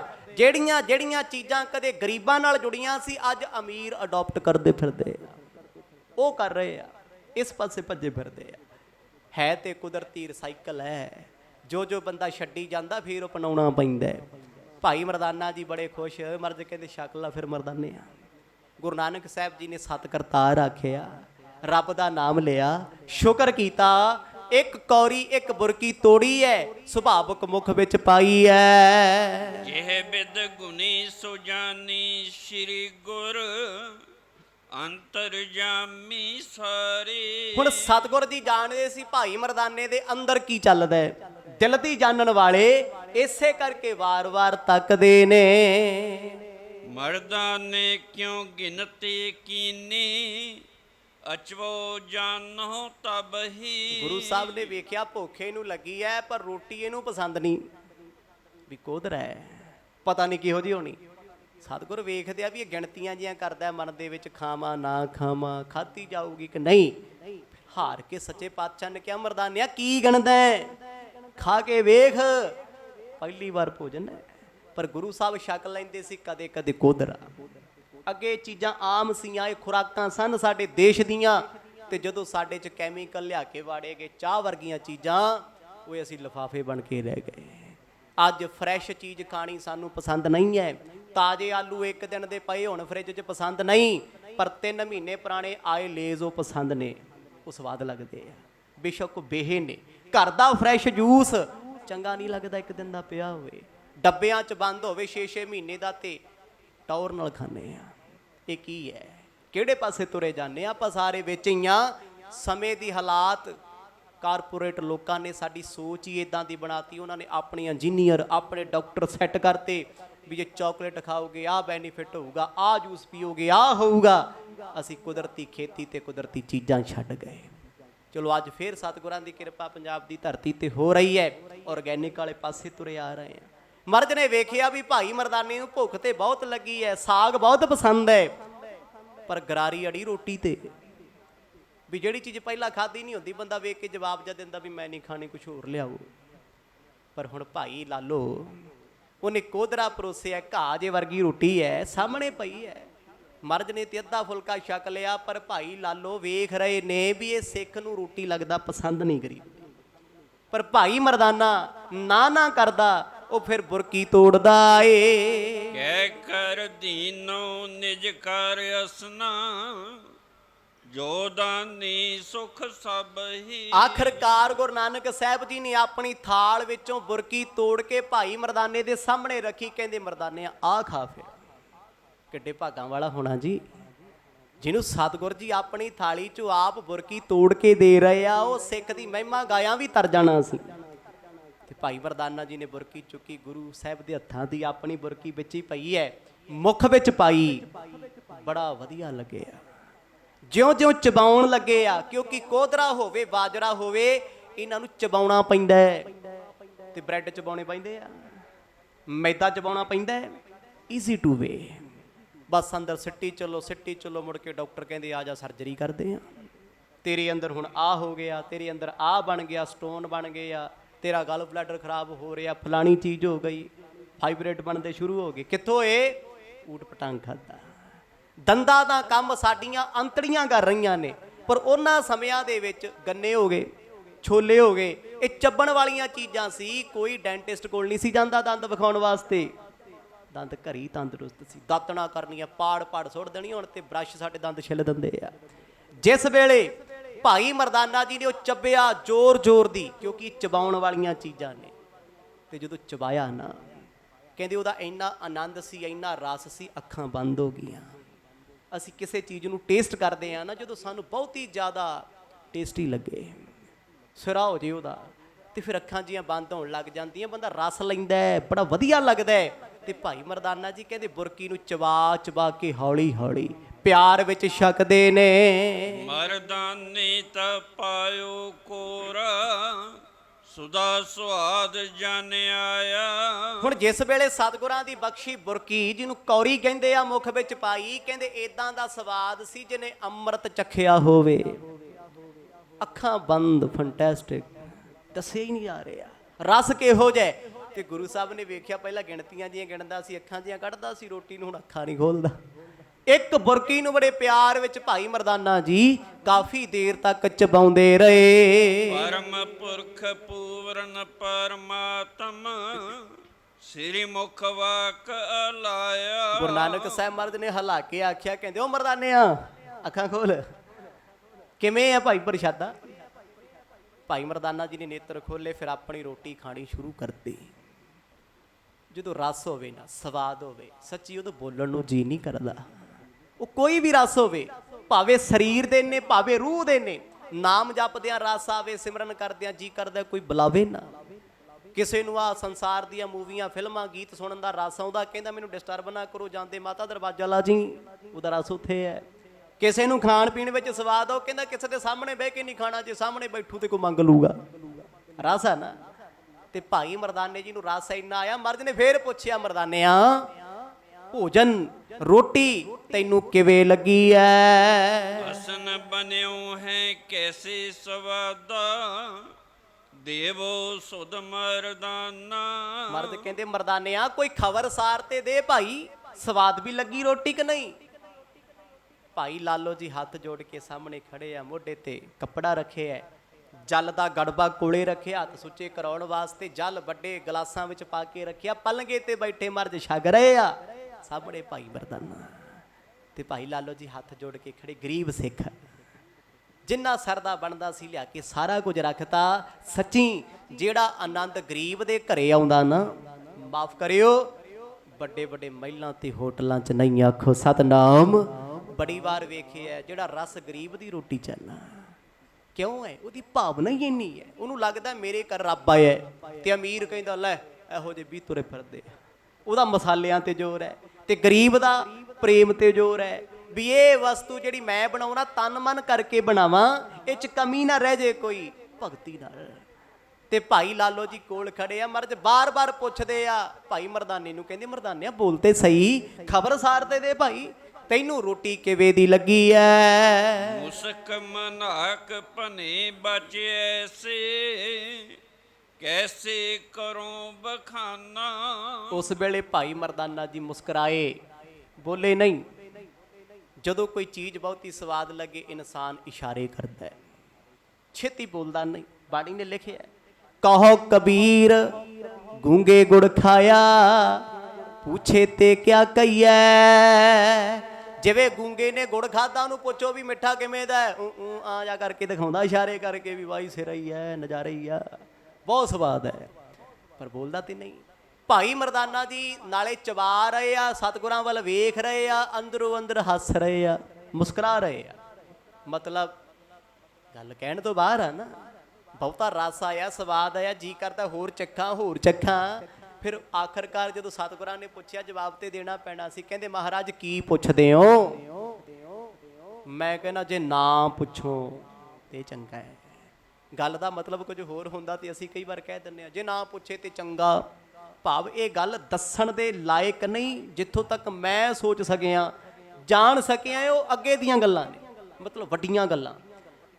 ਭਾਈ ਮਰਦਾਨਾ ਜੀ ਕਹਿੰਦੇ ਮਹਾਰਾਜ ਰਸ ਕਿਉਂ ਪੁੱਛ ਰਹੇ ਹੋ, ਮੈਂ ਇਹਨੂੰ ਕਿਵੇਂ ਬਿਆਨ ਕਰਾਂ, ਮੈਥੋਂ ਬਿਆਨ ਕੀਤਾ ਜਾਂਦਾ ਨਹੀਂ। ਸੁਣਿਓ ਸੁਦਾ ਪਛ ਜੰਤ ਨ ਕਬਹੂ, ਸਾਧ ਬਣਿਓ ਹੈ ਸੋ।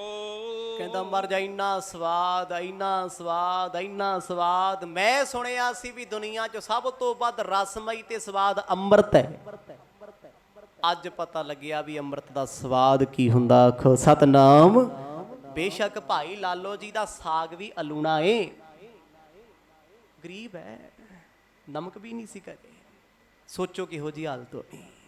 ਇੰਨੀ ਗਰੀਬੀ ਵਿੱਚ ਰੱਬ ਘਰੇ ਚੱਲ ਕੇ ਆਇਆ, ਪਰ ਭਾਈ ਮਰਦਾਨਾ ਜੀ ਕਹਿੰਦੇ ਮਰ ਜਾ, ਇਹੋ ਜਿਹਾ ਸਵਾਦ ਨਾ ਕਿਤੇ ਆਇਆ, ਨਾ ਕਿਤੇ ਵੇਖਿਆ, ਤੇ ਮੈਨੂੰ ਲੱਗਦਾ ਨਾ ਹੀ ਕਿਤੇ ਪ੍ਰਾਪਤ ਹੋਣਾ। ਆਖੋ ਸਤਨਾਮ। ਗੁਰੂ ਸਾਹਿਬ ਨਹੀਂ ਅਜੇ ਬੋਲੇ, ਭਾਈ ਮਰਦਾਨਾ ਜੀ ਬੋਲੇ ਜਿਹੜੇ ਰੋਟੀ ਨੂੰ ਵੇਖ ਕੇ ਸੋਚਦੇ ਸੀ ਵੀ ਇਹ ਹੁਣ ਕਿਵੇਂ ਖਾਣੀ ਹੈ, ਇੱਥੇ ਜਾਣੀ ਵੀ ਨਹੀਂ ਅੰਦਰ, ਆਪਾਂ ਖਾਧੀ ਨਹੀਂ ਇਹ ਜੀ। ਕਿਉਂਕਿ ਭਾਈ ਮਰਦਾਨਾ ਜੀ ਛਕਦੇ ਸੀ ਚੋਲੇ, ਗਰਮਾ ਗਰਮ ਫੁਲਕਾ ਲਿਆਓ, 15-15 ਪ੍ਰਸ਼ਾਦੇ ਛਕ ਜਾਣੇ, ਭੁੱਖ ਬਹੁਤ ਲੱਗਦੀ ਸੀ। ਪਰ ਇੱਥੇ ਇੱਕ ਦੋ ਪ੍ਰਸ਼ਾਦੇ ਸਾਹਮਣੇ ਪਏ ਆ ਕੋਧਰੇ ਦੇ। ਹੁਣ ਭਾਈ ਮਰਦਾਨਾ ਜੀ ਛਕਦੇ ਆ ਤੇ ਛਕ ਕੇ ਬਿਆਨ ਕਰਦੇ, ਕਹਿੰਦੇ ਗੁਰੂ ਪਾਤਸ਼ਾਹ ਜੀ ਗੱਲਾਂ ਬਿਆਨ ਕਰਨ ਤੋਂ ਬਾਹਰ ਨੇ। ਅੰਤਰਜਾਮੀ ਜਾਨੋ ਤੁਮ ਸਭ, ਵਰਤੈ ਔਰ ਮੈਂ ਜੋ। ਐ ਸਤਿਗੁਰੂ ਜੀ ਤੁਸੀਂ ਆਪ ਦਿਲਾਂ ਵਿੱਚ ਵਸਦੇ ਹੋ, ਤੁਹਾਨੂੰ ਕਿਹੜਾ ਪਤਾ ਨਹੀਂ ਵੀ ਮੇਰੇ ਅੰਦਰ ਕੀ ਚੱਲਦਾ ਹੈ। ਮੈਂ ਖੁਸ਼ ਕਿੰਨਾ। ਤੇ ਸੱਚੀ ਜਿਹਨੇ ਬਣਾਇਆ ਹੁੰਦਾ, ਕੋਈ ਉਹਨੂੰ ਪਿਆਰ ਨਾਲ ਕਹਿ ਦੇਣਾ ਵੀ ਖਾਣਾ ਬੜਾ ਸਵਾਦ ਹੈ, ਉਹਦੀ ਭਾਵਨਾ ਹੋਰ ਪਵਿੱਤਰ ਹੋ ਜਾਂਦੀ ਹੈ, ਹੋਰ ਗਹਿਰੀ ਹੋ ਜਾਂਦੀ ਹੈ। ਤੇ ਕਿਸੇ ਨੇ ਬਣਾਈ ਹੋਵੇ ਸਬਜ਼ੀ 2 ਘੰਟੇ ਲਾ ਕੇ, ਤੇ ਮੇਰੇ ਵਰਗਾ ਬਣਾ ਕੇ ਮੂੰਹ ਕਹਿੰਦਾ ਨਾ ਲੂਣ ਘੱਟ ਹੈ, ਅੰਬ ਦਾ ਚਾਰ ਹੈਗਾ, ਵੀ ਮਰ ਜਾਣਿਆ ਜੇ ਅੰਬ ਦੇ ਚਾਰ ਨਾਲ ਹੀ ਖਾਣਾ ਸੀ ਪਹਿਲਾਂ ਦੱਸ ਦਿੰਦਾ। ਕਿਉਂ ਕੜਛੀਆਂ ਘਸਾਉਂਦੇ ਮਰ ਗਏ ਸਾਰਾ ਟੱਬਰ, ਪਹਿਲਾਂ ਹੀ ਦੱਸ ਦਿੰਦਾ ਵੀ ਕੰਮ ਸੌਖਾ ਹੀ ਸੀ ਅੰਬ ਦੇ ਚਾਰ ਵਾਲਾ। ਪਰ ਪਿਆਰਿਓ, ਜਦ ਕਿਸੇ ਦੀ ਤਾਰੀਫ ਕੀਤੀ ਜਾਏ ਨਾ, ਹੋਵੇ ਸੱਚੀ, ਬੜਾ ਆਨੰਦ ਆਉਂਦਾ, ਬੜਾ ਰਸ ਮਿਲਦਾ ਹੈ। ਭਾਈ ਮਰਦਾਨਾ ਜੀ ਆਖਣ ਲੱਗੇ ਸਤਿਗੁਰੂ ਜੀ ਤੁਸੀਂ ਸਭ ਕੁਝ ਜਾਣਦੇ ਹੋ, ਮੇਰੀ ਜ਼ੁਬਾਨ ਇਸ ਭੋਜਨ ਦਾ ਰਸ ਆਨੰਦ ਬਿਆਨ ਕਰ ਨਹੀਂ ਸਕਦੀ। ਲਾਲੋ ਬਿਨੈ ਸੁਨਾਈ ਸੁਣ ਕੇ, ਵੱਡਿਆਂ ਨ ਕੀ ਵਡਿਆਈ। ਭਾਈ ਲਾਲੋ ਦੀਆਂ ਅੱਖਾਂ ਭਰ ਆਈਆਂ, ਹੰਝੂ ਆ ਗਏ। ਕਹਿੰਦੇ ਮਹਾਰਾਜ ਮੈਨੂੰ ਨਹੀਂ ਪਤਾ ਸਵਾਦ ਹੈ ਜਾਂ ਨਹੀਂ ਹੈ, ਪਰ ਤੁਸੀਂ ਮੇਰੇ ਭੋਜਨ ਨੂੰ ਸਵਾਦ ਕਹਿ ਕੇ ਵਡਿਆਈ ਰੱਖ ਲਈ, ਗਰੀਬ ਦਾ ਮਾਣ ਰੱਖ ਲਿਆ, ਇਹੀ ਤੁਹਾਡਾ ਵਡੱਪਣ ਹੈ। ਆਖੋ ਸਤਨਾਮ। ਦਿਲ ਨਹੀਂ ਤੋੜਿਆ, ਪਰ ਇੱਥੇ ਤੇ ਆਨੰਦ ਸੱਚਮੁੱਚ ਹੀ ਆਇਆ। ਵਾਕਿਆ ਕਿਸੇ ਨੇ ਮਿਹਨਤ ਕੀਤੀ ਹੋਵੇ, ਚੀਜ਼ ਸਵਾਦ ਵੀ ਨਾ ਹੋਵੇ, ਉਦੋਂ ਚੁੱਪ ਹੋ ਜਾਓ, ਇਹ ਨਾ ਕਹੋ ਵੀ ਸਵਾਦ ਨਹੀਂ ਬਣੀ, ਕਿਉਂਕਿ ਅਗਲੇ ਦੀਆਂ ਉਸ ਵਸਤੂ ਨਾਲ ਭਾਵਨਾਵਾਂ ਜੁੜੀਆਂ। ਤੇ ਉਹ ਭਾਈ ਲਾਲੋ ਕਹਿੰਦਾ ਮਹਾਰਾਜ ਮੈਨੂੰ ਪਤਾ ਸਵਾਦ ਕੀ ਹੋਣਾ ਇਹਨੇ, ਭਾਵੇਂ ਉਹ ਆਨੰਦਮਈ ਰਸ ਹੈ ਜੋ ਬਿਆਨ ਨਹੀਂ ਕੀਤਾ ਜਾ ਰਿਹਾ। ਕਹਿੰਦੇ ਸਤਿਗੁਰੂ ਇਹ ਤੁਹਾਡਾ ਵੱਡਾਪਣ ਹੈ, ਤੁਹਾਡੀ ਵਡਿਆਈ ਹੈ, ਤੁਸੀਂ ਗਰੀਬਾਂ ਨੂੰ ਨਵਾਜ਼ਦੇ ਹੋ। ਭਾਉ ਪੁਰਖ ਮੈਂ ਦੇਖਤ ਹਿਤ ਕਰ, ਅਸਨ ਵਿਚਾਰ ਨ ਕਾਈ। ਪਾਤਸ਼ਾਹ ਤੁਸੀਂ ਤੇ ਆਪਣੇ ਪਿਆਰੇ ਦਾ ਪਿਆਰ ਵੇਖਦੇ ਹੋ, ਭੋਜਨ ਨਹੀਂ ਵੇਖਦੇ, ਇਹ ਵੀ ਸੱਚ ਹੈ। ਸੱਜਣ ਦੇ ਹੱਥ ਦਾ ਤੇ ਜ਼ਹਿਰ ਵੀ ਅੰਮ੍ਰਿਤ ਲੱਗਦਾ ਹੈ, ਪਰ ਬਣਾਉਣ ਵਾਲੇ ਦਾ ਪਿਆਰ ਹੋਵੇ। ਭਾਈ ਲਾਲੋ ਦੀ ਭਾਵਨਾ ਦਾ ਰਸ ਗੁਰੂ ਸਾਹਿਬ ਨੂੰ ਆ ਰਿਹਾ ਉਸ ਭੋਜਨ ਦੇ ਵਿੱਚ।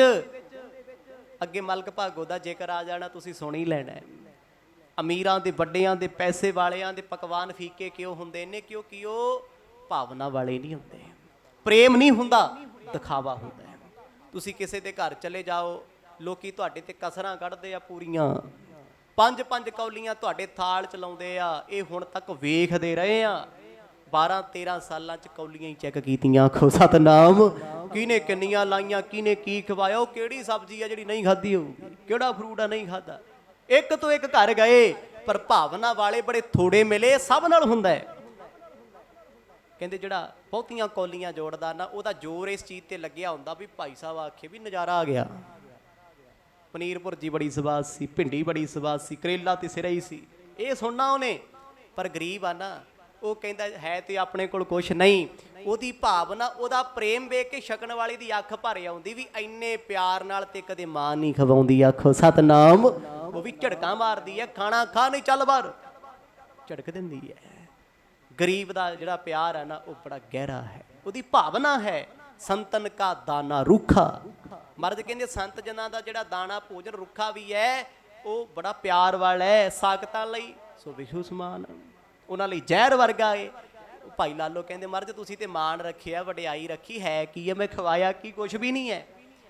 ਪਰ ਜਿਹੜੀ ਉਹਨੇ ਇੱਕ ਇੱਕ ਭਾਵਨਾ ਨਾਲ ਬਣਾਇਆ ਨਾ, ਪ੍ਰੇਮ ਦੀ ਪ੍ਰੀਤ ਪਾ ਕੇ, ਰਸ ਉਦਾਸੀ, ਭਾਵਨਾ ਦਾ ਰਸ ਹੈ। ਤੁਸੀਂ ਆਟਾ ਗੁੰਨਦੇ ਹੋ, ਕਿਉਂ ਕਿਹਾ ਜਾਂਦਾ ਵੀ ਜਪਜੀ ਸਾਹਿਬ ਦਾ ਜਾਪ ਕਰੋ ਆਟਾ ਗੁੰਨਣ ਲੱਗੇ? ਭੈਣਾਂ ਨੂੰ ਕਿਉਂ ਕਹਿੰਦੇ? ਤੇ ਅੱਜ ਕੱਲ੍ਹ ਤੇ ਭੈਣਾਂ ਦੇ ਕੰਨਾਂ 'ਚ ਹੈੱਡਫੋਨ ਲੱਗੇ ਗਾਣੇ ਚੱਲਦੇ ਹੁੰਦੇ, ਤੇ ਉਹ ਰੋਟੀ ਗੁੰਨਦੀ, ਫਿਰ ਪੁੱਤ ਨੇ ਵੀ ਤੇ ਕਹਿਣਾ ਹੈ ਉੱਚੀਆਂ ਨੇ ਗੱਲਾਂ ਫਿਰ ਯਾਰਦੀਆਂ। ਉਹ ਇਹੀ ਕਹੂਗਾ।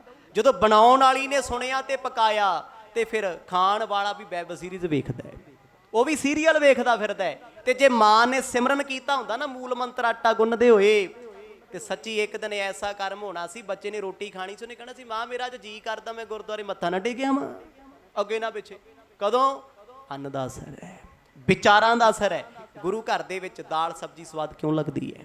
ਆਪਾਂ ਕਿਸੇ ਗੁਰਦੁਆਰੇ ਜਾਂਦੇ ਹਾਂ, ਅੰਮ੍ਰਿਤਸਰ ਸਾਹਿਬ ਦੀ ਗੱਲ ਕਰ ਲਓ, ਹਰ ਬੰਦਾ ਕਹਿੰਦਾ ਹੈ ਵੀ ਯਾਰ ਗੁਰੂ ਰਾਮਦਾਸ ਦੇ ਘਰ ਦਾ ਲੰਗਰ ਬੜਾ ਸਵਾਦਿਸ਼ਟ ਹੈ। ਕੀ ਪਾਇਆ ਵੀ ਉੱਥੇ? ਬਹੁਤੇ ਮਸਾਲੇ ਨਹੀਂ ਪਾਏ ਜਾਂਦੇ, ਬਹੁਤਾ ਕੁਛ ਨਹੀਂ। ਬਣਾਉਣ ਵਾਲੇ ਪ੍ਰੇਮ ਨਾਲ ਬਣਾਉਂਦੇ ਆ। ਸੰਗਤਾਂ ਰੋਟੀ ਬਣਾਉਂਦੀਆਂ, ਸਿਮਰਨ ਕਰਦੀਆਂ ਨੇ, ਬਾਣੀ ਪੜ੍ਹੀ ਜਾ ਰਹੀ ਹੈ ਨਾ, ਭੋਗ ਲਾਏ ਜਾਂਦੇ ਆ, ਤਾਂ ਰਸ ਆਉਂਦਾ ਹੈ। ਤੇ ਅਸੀਂ ਜੋ ਸੁਣਿਆ, ਜੋ ਬੋਲਿਆ, ਤਕਰੀਬਨ ਰੋਟੀ ਬਣਾਉਂਦੇ ਹੋਏ ਭੈਣਾਂ ਕਿਚਨ 'ਚ ਕੰਨ ਤੇ ਜਾਂ ਫੋਨ ਹੋਊ ਕਿਸੇ ਨਾਲ, ਤੇ ਜਾਂ ਘਰ ਵਾਲੇ ਨਾਲ ਲੜਾਈ ਹੋਊਗੀ, ਫਿਰ ਉਹ ਸਾਰੀ ਲੜਾਈ ਰੋਟੀ 'ਚ ਆ ਜਾਂਦੀ ਹੈ। ਖਾਣ ਵਾਲਾ ਵੀ ਪਲੇਟ ਚੱਕ ਕੇ ਮਾਰਦਾ, ਕਹਿੰਦਾ ਮੈਂ ਨਹੀਂ ਖਾਣੀ, ਕੁਛ ਵੀ ਸਵਾਦ ਨਹੀਂ। ਆਖੋ ਸਤਿਨਾਮ। ਕਿਉਂ ਹੋਇਆ? ਇਫੈਕਟ ਪੈ ਗਿਆ, ਅਸਰ ਪੈ ਗਿਆ। ਹੁਣ ਜਦੋਂ ਕੋਈ ਪਿਆਰ ਵਾਲਾ ਭੋਜਨ ਬਣਾਉਂਦਾ ਹੈ, ਉਹ ਭੋਜਨ ਰਸ ਹੈ, ਅੰਮ੍ਰਿਤ ਹੈ। ਜੇ ਭਾਵਨਾ ਤੋਂ ਬਗੈਰ ਬਣਾਇਆ, 36 ਪ੍ਰਕਾਰ ਦੇ ਭੋਜਨਾਂ ਦੀਆਂ ਥਾਲਾਂ ਰੱਖ ਦਿਓ, ਇੱਕ ਵੀ ਸਵਾਦ ਨਹੀਂ ਹੋਣਾ, ਸਾਰੇ ਫੀਕੇ ਹੁੰਦੇ ਨੇ। ਤੋਹਰ ਭਾਜੀ ਲੀਨੀ ਬਿਦਰ ਕੀ ਦਰਜੋਦਨ ਤਜਰਾਜ। ਤੇ ਫੇਰ ਬੜੇ ਪਿਆਰ 'ਚ ਭਾਈ ਲਾਲੋ ਨੇਤਰ ਭਰ ਕੇ ਆਖਦੇ, ਕਹਿੰਦੇ ਮਰਦ ਤੇਰੀਆਂ ਤੇ ਤੇਰੇ ਪਿਆਰੀਆਂ ਦੀਆਂ ਵਡਿਆਈਆਂ ਨੇ। ਤੁਸੀਂ ਬਿਦਰ ਦੇ ਘਰ ਦਾ ਅਲੂਣਾ ਸਾਗ ਖਾਦਾ, ਦਰਜੋਦਨ ਦੇ ਘਰ ਮਹਿਲਾ ਰਾਜ ਭਾਗ ਦੇ ਭੋਜਨ ਛੱਡਤੇ, ਕ੍ਰਿਸ਼ਨ ਨਹੀਂ ਖਾਦੇ। ਪ੍ਰੇਮ ਦਾ ਭੁੱਖਾ ਸੀ ਉਹ। ਇਸੇ ਕਰਕੇ ਬਾਣੀ ਨੂੰ ਲਿਖਣਾ ਪਿਆ, ਗੋਬਿੰਦ ਭਾਉ ਭਗਤ ਕਾ ਭੁੱਖਾ। ਤੂੰ ਪ੍ਰੇਮਾ ਭਗਤੀ ਦਾ ਭੁੱਖਾ ਏ, ਤੂੰ ਭਾਵਨਾਵਾਂ ਦਾ ਭੁੱਖਾ ਏ। ਬਣਾਉਣ ਵਾਲੇ ਦੀ ਭਾਵਨਾ ਵੱਡੀ ਆ, ਰੋਟੀ ਵੱਡੀ ਨਹੀਂ ਤੇ ਢਾਬੇ ਤੇ ਵੀ ਮਿਲ ਜੂਗੀ, ਹੋਟਲ ਤੇ ਵੀ ਮਿਲ ਜੂਗੀ, ਰੈਸਟੋਰੈਂਟ ਤੇ ਵੀ ਮਿਲ ਜੂਗੀ। ਪਰ ਜਿਹਨੇ ਬਣਾਈ ਆ ਨਾ, ਜੇ ਉਹਨੇ ਅਚਾਰ ਨਾਲ ਵੀ ਤੁਹਾਨੂੰ ਰੋਟੀ ਦੇਤੀ ਨਾ, ਪਰ ਦਿੱਤੀ ਭਾਵਨਾ ਨਾਲ ਰੋਟੀ, ਤੇ ਉਹ ਰੋਟੀ ਦਾ ਰਸ, ਉਹਦਾ ਆਨੰਦ ਬਿਆਨ ਨਹੀਂ ਕੀਤਾ ਜਾ ਸਕਦਾ।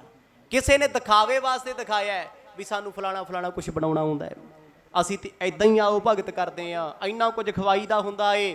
ਸੱਚੀ ਉਹ ਸਾਰੀਆਂ ਚੀਜ਼ਾਂ 'ਚ ਕਿਸੇ ਦਾ ਵੀ ਰਸ ਨਹੀਂ ਆਇਆ ਹੁੰਦਾ। ਬੰਦਾ ਕਹਿੰਦਾ ਭੁੱਖ ਜੀ ਮਰੀ ਨਹੀਂ, ਖੱਲ ਬਣੀ ਨਹੀਂ, ਬਦਹਜ਼ਮੀ ਹੋ ਰਹੀ ਹੈ। ਅੱਜ ਭਾਈ ਲਾਲੋ ਆਖਣ ਲੱਗੇ, ਪਾਤਸ਼ਾਹ ਦਰਜੋਦਨ ਦੇ ਮਹਿਲਾਂ ਦਾ ਭੋਜਨ ਛੱਡ ਕੇ ਸ਼ਾਹੀ ਬਿਦਰ ਦੀ ਝੁੱਗੀ ਵਿੱਚ ਆ ਕੇ ਭੋਜਨ ਛਕਿਆ। ਉਹਦੀ ਗਰੀਬੀ ਨਹੀਂ ਵੇਖੀ, ਉਹਦੀ ਜਾਤ ਨਹੀਂ ਵੇਖੀ, ਉਹਦਾ ਪ੍ਰੇਮ ਵੇਖਿਆ ਏ। ਦਿਜਵਰ ਕੇ ਤੰਦੁਰ ਲਈ ਬਿਰਦ ਗਰੀਬ ਨਿਵਾਜ। ਤੇ ਤੂੰ ਤੇ ਉਹ ਐ ਕ੍ਰਿਸ਼ਨ ਦੇ ਰੂਪ ਦੇ ਵਿੱਚ ਸੁਦਾਮੇ ਦੇ ਚੌਲ ਖਾਂਦਾ ਰਿਹਾ।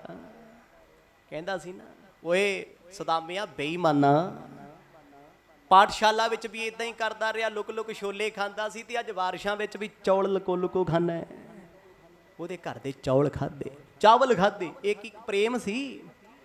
ਕ੍ਰਿਸ਼ਨ ਜੀ ਰਾਜੇ ਆ ਉਹਨਾਂ ਸਮਿਆਂ ਦੇ, ਰਾਜੇ ਨੂੰ ਕੀ ਕਮੀ ਹੈ, ਇਹੋ ਜਿਹੇ ਬੰਦੇ ਨੂੰ ਤੇ ਵੜਨ ਨਾ ਦਵੇ ਉਹ। ਪਰ ਉਹਨੇ ਪ੍ਰੇਮ ਵੇਖਿਆ, ਮਿੱਤਰਤਾ ਦਾ ਪ੍ਰੇਮ, ਸੁਦਾਮੇ ਦੀ ਗਰੀਬੀ ਨਹੀਂ ਵੇਖੀ।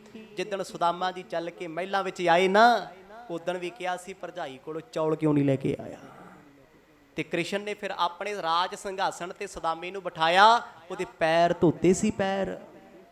ਇਹ ਪ੍ਰੇਮ ਆ ਉਹਦੇ ਪਿਆਰਿਆਂ ਦਾ। ਤੇ ਭਾਈ ਲਾਲੋ ਉਹ ਜ਼ਿਕਰ ਕਰਦੇ, ਕਹਿੰਦੇ ਰੱਬਾ ਇਹ ਤੇਰਾ ਫਰਜ਼ ਹੈ, ਤੂੰ ਆਪਣੇ ਪਿਆਰਿਆਂ ਦੀ ਪੈਜ਼ ਰੱਖਦਾ ਏ। ਜਾਤ ਭੀਲਣੇ ਨੀਚ ਕੇ ਝੂਠੇ ਲੀਨੇ ਬੇਰ। ਫੇਰ ਤੁਸੀਂ ਦੁਆਪਰ ਤੋਂ ਬਾਅਦ ਤ੍ਰੇਤੇ ਦੇ ਵਿੱਚ ਆ ਕੇ ਭੀਲਣੀ ਦੇ ਝੂਠੇ ਬੇਰ ਖਾਦੇ। ਭੀਲਣੀ ਕੌਣ ਸੀ? ਇੱਕ ਔਰਤ ਜਿਹਨੂੰ ਨੀਚ ਜਾਤ ਕਹਿੰਦੇ ਸੀ, ਬੜਾ ਪ੍ਰੇਮ ਕਰਦੀ ਸੀ ਰਾਮਚੰਦਰ ਜੀ। ਵੀ ਰੱਬਾ ਕਦੇ ਮਿਲ ਤੇ ਸਹੀ ਆ ਕੇ, ਰਾਮ ਜੀ ਚਲੇ ਗਏ, ਉਹਨੇ ਵੇਰ ਤੋੜ ਕੇ ਰੱਖੇ ਸੀ ਵੀ ਖਰਾਬ ਨਾ ਹੋ ਜਾਣ। ਜਦੋਂ ਨਾ ਵੇਰ ਖਵਾਵੇ, ਉਹਨੂੰ ਲੱਗੇ ਵੀ ਜੇ ਕਿਤੇ ਵੇਰ ਭਗਵਾਨ ਨੂੰ ਖੱਟਾ ਲੱਗ ਗਿਆ ਨਾ ਔਖਾ ਹੋ ਜਾਊਗਾ, ਉਹਨੇ ਚੋਰੀ ਦੀ ਜਾ ਕੇ ਨਾ ਦੰਦ ਜਾ ਮਾਰ ਕੇ ਵੇਖਣਾ ਇਹ ਵੀ ਮਿੱਠਾ ਹੈ। ਜਿਵੇਂ ਕਾਟੋ ਨਹੀਂ ਝੂਠਾ ਕਰਦੀ ਹੁੰਦੀ, ਜਵਾਕ ਕਰ ਦਿੰਦੇ ਆ। ਉਹਨੇ ਇੱਕ ਇੱਕ ਵੇਰ, ਭਾਵਨਾ ਝੂਠੇ ਵਾਲੀ ਨਹੀਂ ਹੈ, ਭਾਵਨਾ ਇਹ ਹੈ ਵੀ ਰਾਮ ਜੀ ਨੂੰ ਕਿਤੇ ਖੱਟਾ ਵੇਰ ਨਾ ਮਿਲ ਜੇ। ਇੱਕ ਇੱਕ ਵੇਰ ਚੱਖਣਾ, ਜਿਹੜਾ ਮਿੱਠਾ ਉਹ ਇੱਧਰ ਰੱਖ ਦੇਣਾ ਉਹਨਾਂ ਦੀ ਥਾਲੀ 'ਚ, ਜਿਹੜਾ ਖੱਟਾ ਇੱਧਰ ਰੱਖ ਦੇਣਾ। ਕਹਿੰਦੇ ਤੁਸੀਂ ਭੀਲਣੀ ਦੇ ਝੂਠੇ ਵੇਰ ਖਾਦੇ, ਉਹਨੇ ਤੇ ਝੂਠ ਥੋੜੀ ਆ, ਇਹ ਪ੍ਰੇਮ ਸੀ, ਉਹਦੀ ਭਾਵਨਾ ਕਿੱਡੀ ਵੱਡੀ ਸੀ। ਜੇ ਰੱਬ ਪਿਆਰੇ ਨੇ ਖੱਟੇ ਵੇਰ ਖਾਦੇ ਤੇ ਮੇਰੀ ਸੇਵਾ ਕਿਸੇ ਕੰਮ ਨਹੀਂ ਆਉਣੀ। ਸ਼ਰਧਾ ਕਿੱਡੀ ਵੱਡੀ ਹੈ, ਸ਼ਰਧਾ ਤੇ ਅਕੀਦਾ ਵੱਡਾ ਹੈ। ਜਦੋਂ ਭਾਈ ਲਾਲੋ ਇਹ ਬਚਨ ਸੁਣਾਉਂਦੇ ਆ, ਇਹ ਪੁਰਾਤਨ ਸਾਖੀਆਂ ਸੁਣਾ ਰਹੇ ਨੇ, ਕਹਿੰਦੇ ਪਾਤਸ਼ਾਹ ਤੇਰਾ ਇਹ ਬਿਰਦ ਹੈ, ਕੇਵਲ ਭਾਵ ਸੁਭਾਵਈ, ਗੁਣ ਅਵਗੁਣ ਨਹਿਰ। ਤੁਸੀਂ ਆਪਣੇ ਪਿਆਰਿਆਂ ਦੇ ਨਾ ਗੁਣ ਵੇਖਦੇ, ਨਾ ਔਗਣ ਵੇਖਦੇ ਹੋ ਤੇ ਭਾਵਨਾ ਵੇਖਦੇ ਹੋ, ਪ੍ਰੇਮ ਵੇਖਦੇ ਹੋ। ਗੁਰੂ ਗੋਬਿੰਦ ਸਿੰਘ ਸਾਹਿਬ ਮਹਾਰਾਜ ਕਿੰਨੀ ਵਾਰ ਉਹਨਾਂ ਸਿੱਖਾਂ ਦੇ ਘਰਾਂ 'ਚ ਗਏ ਜਿੱਥੇ ਰੋਟੀ ਵੀ ਨਹੀਂ ਸੀ ਪੱਕਦੀ, ਜਾ ਕੇ ਕਹਿੰਦੇ ਸੀ ਸਿੱਖਾ ਰੋਟੀ ਖਵਾ, ਭੁੱਖ ਲੱਗੀ ਹੈ। ਤੇ ਜਦੋਂ ਛਕਾਉਂਦੇ ਸੀ ਮਹਾਰਾਜ ਕਹਿੰਦੇ ਸੀ ਇਹੋ ਜਿਹਾ ਆਨੰਦ ਕਦੇ ਨਹੀਂ ਆਇਆ। ਵੱਡੇ ਵੱਡੇ ਰਾਜੇ ਹੱਥ ਜੋੜੀ ਫਿਰਦੇ ਸੀ, ਮਹਾਰਾਜ ਕਦੇ ਸਾਡੇ ਮਹਿਲਾਂ 'ਚ ਆ ਜਾਓ, ਕਦੇ ਭੋਜਨ ਛਕ ਲਓ, ਕਦੇ ਰੋਟੀ ਖਾ ਲਓ। ਧੰਨ ਗੁਰੂ ਤੇਗ ਬਹਾਦਰ ਸਾਹਿਬ ਮਹਾਰਾਜ ਦਿੱਲੀ ਦੀ ਜੇਲ੍ਹ ਵਿੱਚ ਨੇ ਸ਼ਹਾਦਤ ਤੋਂ ਪਹਿਲਾਂ। ਗਰੀਬ ਸਿੱਖਾਂ ਦੇ ਘਰੇ ਸਤਿਗੁਰ ਜੀ ਸੂਖਸ਼ਮ ਰੂਪ 'ਚ ਜਾ ਕੇ ਭੋਜਨ ਛਕਦੇ ਰਹੇ ਸਿੰਘਾਂ ਨਾਲ, ਸਿੱਖਾਂ ਨਾਲ। ਇੱਧਰ ਸਤਿਗੁਰ ਜੇਲ੍ਹ 'ਚ ਬੈਠੇ ਆ, ਜੇਲ੍ਹ ਦਾ ਭੋਜਨ ਨਹੀਂ ਸੀ ਛਕਦੇ, ਸਿੱਖਾਂ ਦੇ ਘਰ ਦਾ ਛਕਦੇ, ਗਰੀਬਾਂ ਦੇ ਘਰ ਦਾ। ਇਸੇ ਕਰਕੇ ਤੈਨੂੰ ਗਰੀਬ ਨਵਾਜ ਕਹਿੰਦੇ ਆ। ਤੂੰ ਸਭ ਨੂੰ ਪਿਆਰ ਕਰਨ ਵਾਲਾ ਏ, ਤੂੰ ਮਸਾਲਿਆਂ ਦਾ, ਰੋਟੀਆਂ ਦਾ, ਭੋਜਨਾਂ ਦਾ ਭੁੱਖਾ ਨਹੀਂ, ਤੂੰ ਭਾਵਨਾ ਦਾ ਪਿਆਸਾ ਏ। ਰਵਈਆ ਛੰਦ ਬਿਗਸੇ ਸ੍ਰੀ ਨਾਨਕ ਮੁਖ ਪਾਖੀ, ਸੁਦਾ ਆਸਨ ਮੇ ਪਾਵਾ। ਗੁਰੂ ਸਾਹਿਬ ਆਖਣ ਲੱਗੇ ਭਾਈ ਲਾਲੋ ਇਹ ਬਨਾਵਟੀ ਗੱਲ ਨਹੀਂ ਹੈ ਵੀ ਤੈਨੂੰ ਖੁਸ਼ ਕਰਨ ਵਾਸਤੇ ਕਹਿਤਾ। ਸਤਿਗੁਰ ਕਹਿੰਦੇ ਮਰਦਾਨੇ ਨੇ ਜੋ ਕਿਹਾ ਸੋ ਕਿਹਾ। ਸੱਚ ਪੁੱਛੇ ਭਾਈ ਲਾਲੋ, ਅੰਮ੍ਰਿਤ ਤੋਂ ਵੱਧ ਕੇ ਤੇਰੇ ਇਸ ਭੋਜਨ ਵਿੱਚ ਸਾਨੂੰ ਸਵਾਦ ਆਇਆ। ਆਖੋ ਸਤਨਾਮ। ਗੁਰੂ ਨਾਨਕ ਸਾਹਿਬ ਦੇ ਬੋਲ ਨੇ। ਭੁੱਬਾਂ ਨਿਕਲ ਗਈਆਂ ਸੀ ਭਾਈ ਲਾਲੋ ਦੀਆਂ, ਚੀਕਾਂ ਨਿਕਲ ਗਈਆਂ, ਚੀਕਾਂ ਤਾਹਾਂ। ਰੱਬ ਆਖਦਾ ਹੈ ਇੰਨਾ ਪਿਆਰ, ਜਦ ਕਿ ਸਾਗ ਵੀ ਅਲੂਣਾ ਏ, ਲੂਣ ਤੋਂ ਬਿਨਾ ਏ, ਲੂਣ ਤੋਂ ਬਿਨਾ। ਜਿਵੇਂ ਕ੍ਰਿਸ਼ਨ ਜੀ ਨੂੰ ਉਹ ਕਹਿੰਦੇ ਸੀ ਨਾ, ਉਹਨੇ ਕਿਹਾ ਵੀ ਛਿੱਲ ਕੇ ਦੇ, ਕੇਲਾ ਛਿੱਲ ਕੇ ਦੇਈਂ ਵੀ ਚਲੋ ਭਗਵਾਨ ਨੂੰ ਛਿੱਲਣਾ ਨਾ ਪੈ ਜੇ। ਉਹ ਸੀ ਵਿਚਾਰੀ ਮੇਰੇ ਵਰਗੀ, ਕੇਲੇ ਦਾ ਗੁੱਦਾ ਕੱਢਿਆ ਇੱਕ ਪਾਸੇ, ਛਿੱਲ ਕੇ ਕ੍ਰਿਸ਼ਨ ਨੂੰ। ਆ ਕੇ ਘਰ ਵੇਖਿਆ, ਉਹ ਕਹਿੰਦੇ ਆਹ ਕੀ ਕੀਤਾ? ਕਹਿੰਦੀ ਆਪ ਹੀ ਤੇ ਕਿਹਾ ਸੀ ਛਿੱਲ ਕੇ ਦੇ। ਉਹ ਕਹਿੰਦਾ ਕੇਲਾ ਛਿੱਲ ਕੇ ਦੇਣ ਨੂੰ ਕਿਹਾ ਸੀ, ਕੇਲੇ ਦੇ ਛਿੱਲ ਕੇ ਦੇਣ ਨੂੰ ਨਹੀਂ ਕਿਹਾ। ਪਰ ਕ੍ਰਿਸ਼ਨ ਚੱਬਦੇ ਰਹੇ, ਕਿਉਂ? ਪ੍ਰੇਮ ਸੀ, ਭਾਵਨਾ ਸੀ। ਅੱਜ ਵੀ ਗੁਰੂ ਅੱਗੇ ਸਿੱਖ ਭਾਵਨਾ ਦੇ ਵਿੱਚ ਅਰਦਾਸ ਕਰਦਾ ਨਾ, ਲੱਖ ਗਰੀਬ ਹੋਵੇ, ਗੁਰੂ ਨਾਨਕ ਸਾਹਿਬ ਮਹਾਰਾਜ ਉਹ ਸਿੱਖ ਦੀ ਹਰ ਭਾਵਨਾ ਪੂਰੀ ਕਰਦੇ ਆ, ਹਰ ਭੋਜਨ ਛਕਦੇ ਆ। ਗਰੀਬੀ ਅਮੀਰੀ ਕੁਛ ਵੀ ਨਹੀਂ ਹੈ, ਤੇ ਦੁਨੀਆ ਦੀਆਂ ਬਣਾਈਆਂ ਗੱਲਾਂ ਨੇ। ਗੁਰੂ ਸਾਹਿਬ ਆਖਣ ਲੱਗੇ, ਕਹਿੰਦੇ ਬੜਾ ਰਸ ਆਇਆ ਭਾਈ ਲਾਲੋ, ਕੀ ਪੁੱਛਦਾ ਸਾਥੋਂ ਬਿਆਨ ਨਹੀਂ ਹੁੰਦਾ। ਇਸ ਮਹਿ ਤੇ ਆਵਤ ਅਸਵਾਦਾ, ਭੋਜਨ ਭਲੋ ਬਣਾਵਾ। ਬੜਾ ਪਿਆਰ ਦਾ ਭੋਜਨ ਬਣਾਇਆ, ਬੜਾ ਸਵਾਦਿਸ਼ਟ ਬਣਾਇਆ ਭਾਈ। ਇਹੋ ਜਿਹਾ ਭੋਜਨ ਅਸੀਂ ਕਦੇ ਨਹੀਂ ਛਕਿਆ। ਅੰਮ੍ਰਿਤ ਵਰਗਾ ਰਸ ਹੈ ਇਹਦਾ, ਅੰਮ੍ਰਿਤ ਵਰਗਾ। ਤੇ ਸੱਚੀ ਉਸ ਪਿਆਰੇ ਦੀਆਂ ਅੱਖਾਂ ਬੋਲਦੀਆਂ ਸੀ। ਭਾਈ ਲਾਲੋ ਦੇ ਅੱਖਾਂ 'ਚੋਂ ਹੰਝੂ ਇੰਨੇ ਨੇ, ਸੀਸ ਚੁੱਕਿਆ ਜਾਂਦਾ ਨਹੀਂ। ਹਾਥ ਬਾਂਧੇ ਅਬ ਬੰਦਤ ਲਾਲੋ, ਪਦ ਅਰਬਿੰਦ ਮਕੰਦਾ। ਉਸੇ ਵੇਲੇ ਭਾਈ ਲਾਲੋ ਜੀ ਹੱਥ ਜੋੜ ਕੇ ਸਤਿਗੁਰਾਂ ਦੇ ਚਰਨਾਂ ਤੇ ਸੀਸ ਰੱਖ ਕੇ ਪਤਾ ਕੀ ਕਹਿੰਦੇ? ਕਹਿੰਦੇ ਪਾਤਸ਼ਾਹ ਤੂੰ ਬਿਰਦ ਰੱਖਦਾ, ਲਾਜ ਰੱਖਦਾ, ਪੈਜ ਰੱਖਦਾ ਏ, ਜਿਹੜੇ ਨੂੰ ਤੁਸੀਂ ਪ੍ਰੇਮ ਕਰਦੇ ਹੋ ਉਹਦੇ ਕਦੇ ਔਗਣ ਨਹੀਂ ਚਿਤਾਰਦੇ। ਅਸੀਂ ਤੇ ਜਿਹਨੂੰ ਪ੍ਰੇਮ ਕਰਦੇ ਉਹਦੀ ਔਗਣ ਕੱਢ ਕੱਢ ਵਿਖਾਈਦੇ ਆ ਨਾ, ਤੂੰ ਇਦਾਂ ਦਾ, ਤੂੰ ਆਹ ਕਰਦਾ, ਤੂੰ ਆਹ ਕਰਦਾ। ਪਰ ਪ੍ਰੇਮ ਜਿਹੜਾ ਏ ਉਹ ਕਹਿੰਦਾ ਤੇਰੇ ਚ ਔਗਣ ਕੋਈ ਨਹੀਂ, ਮੈਨੂੰ ਦਿਸਦਾ ਹੀ ਨਹੀਂ। ਤੇਰੇ ਕਵਨ ਕਵਨ ਗੁਣ ਕਹਿ ਗਾਵਾਂ, ਤੂੰ ਸਾਹਿਬ ਗੁਣੀ ਨਿਧਾਨ। ਪ੍ਰੇਮ ਤੇ ਕਹਿੰਦਾ ਤੇਰੇ ਵਰਗਾ ਕੋਈ ਨਹੀਂ, ਤੂੰ ਗੁਣਾਂ ਦਾ ਸਾਗਰ ਹੈ, ਤੁਮਰੀ ਮਹਿਮਾ ਵਰਨ ਨਾ ਸਾਕੋ, ਤੂੰ ਠਾਕੁਰ ਊਚ ਭਗਵਾਨਾ। ਰੱਬਾ ਮੈਂ ਤੇਰੀ ਮਹਿਮਾ ਕਿਵੇਂ ਕਹਿ ਦਿਆਂ, ਮੇਰੀ ਜੀਭ ਛੋਟੀ ਹੈ, ਮੇਰੀ ਰਸਨਾ ਛੋਟੀ ਹੈ, ਪਰ ਤੇਰੇ ਨਾਮ ਦਾ ਰਸ, ਤੇਰੇ ਪ੍ਰੇਮ ਦਾ ਰਸ ਜਿਹਨੇ ਚਖਿਆ, ਗੂੰਗਾ ਹੋ ਕੇ ਵੀ ਉਹ ਗੂੰਗਾ ਹੀ ਹੋ ਗਿਆ, ਬੋਲਦਾ ਹੀ ਨਹੀਂ ਹੈ। ਭਾਈ ਲਾਲੋ ਨੇ ਚਰਨਾਂ ਤੇ ਸੀਸ ਰੱਖਿਆ, ਕਹਿੰਦੇ ਪਾਤਸ਼ਾਹ ਮੇਰੇ ਲੱਖਾਂ ਔਗਣ ਗੁਨਾਹ ਹੋਣੇ, ਪਰ ਤੂੰ ਇੱਕ ਨਹੀਂ ਚਤਾਰਿਆ। ਆਖੋ ਸਤਨਾਮ। ਬਖਸ਼ਦਾ ਰਹੀ ਦਾਤਿਆ ਮੈਨੂੰ ਬਖਸ਼ਦਾ ਨਹੀਂ। ਕਿਰਪਾ ਕਰੀ ਮੈਂ ਇਸ ਲਾਇਕ ਨਹੀਂ ਤੇਰੀ ਸੇਵਾ ਕਰ ਸਕਾਂ, ਮੈਨੂੰ ਲਾਇਕ ਸੇਵਾ ਦੇ ਬਣਾਇਓ। ਭਾਈ ਲਾਲੋ ਸਤਿਗੁਰਾਂ ਦੇ ਚਰਨਾਂ ਵਿੱਚ ਸੀਸ ਰੱਖ ਸ਼ੁਕਰਾਨਾ ਕਰਦੇ ਆ। ਸੋ ਸਮੇਂ ਦੀ ਸਮਾਪਤੀ, ਜਿਵੇਂ ਜਿਵੇਂ ਅਗਲੇ ਪ੍ਰਸੰਗ ਆਉਣਗੇ ਕੱਲ ਸਰਵਣ ਕਰਾਂਗੇ।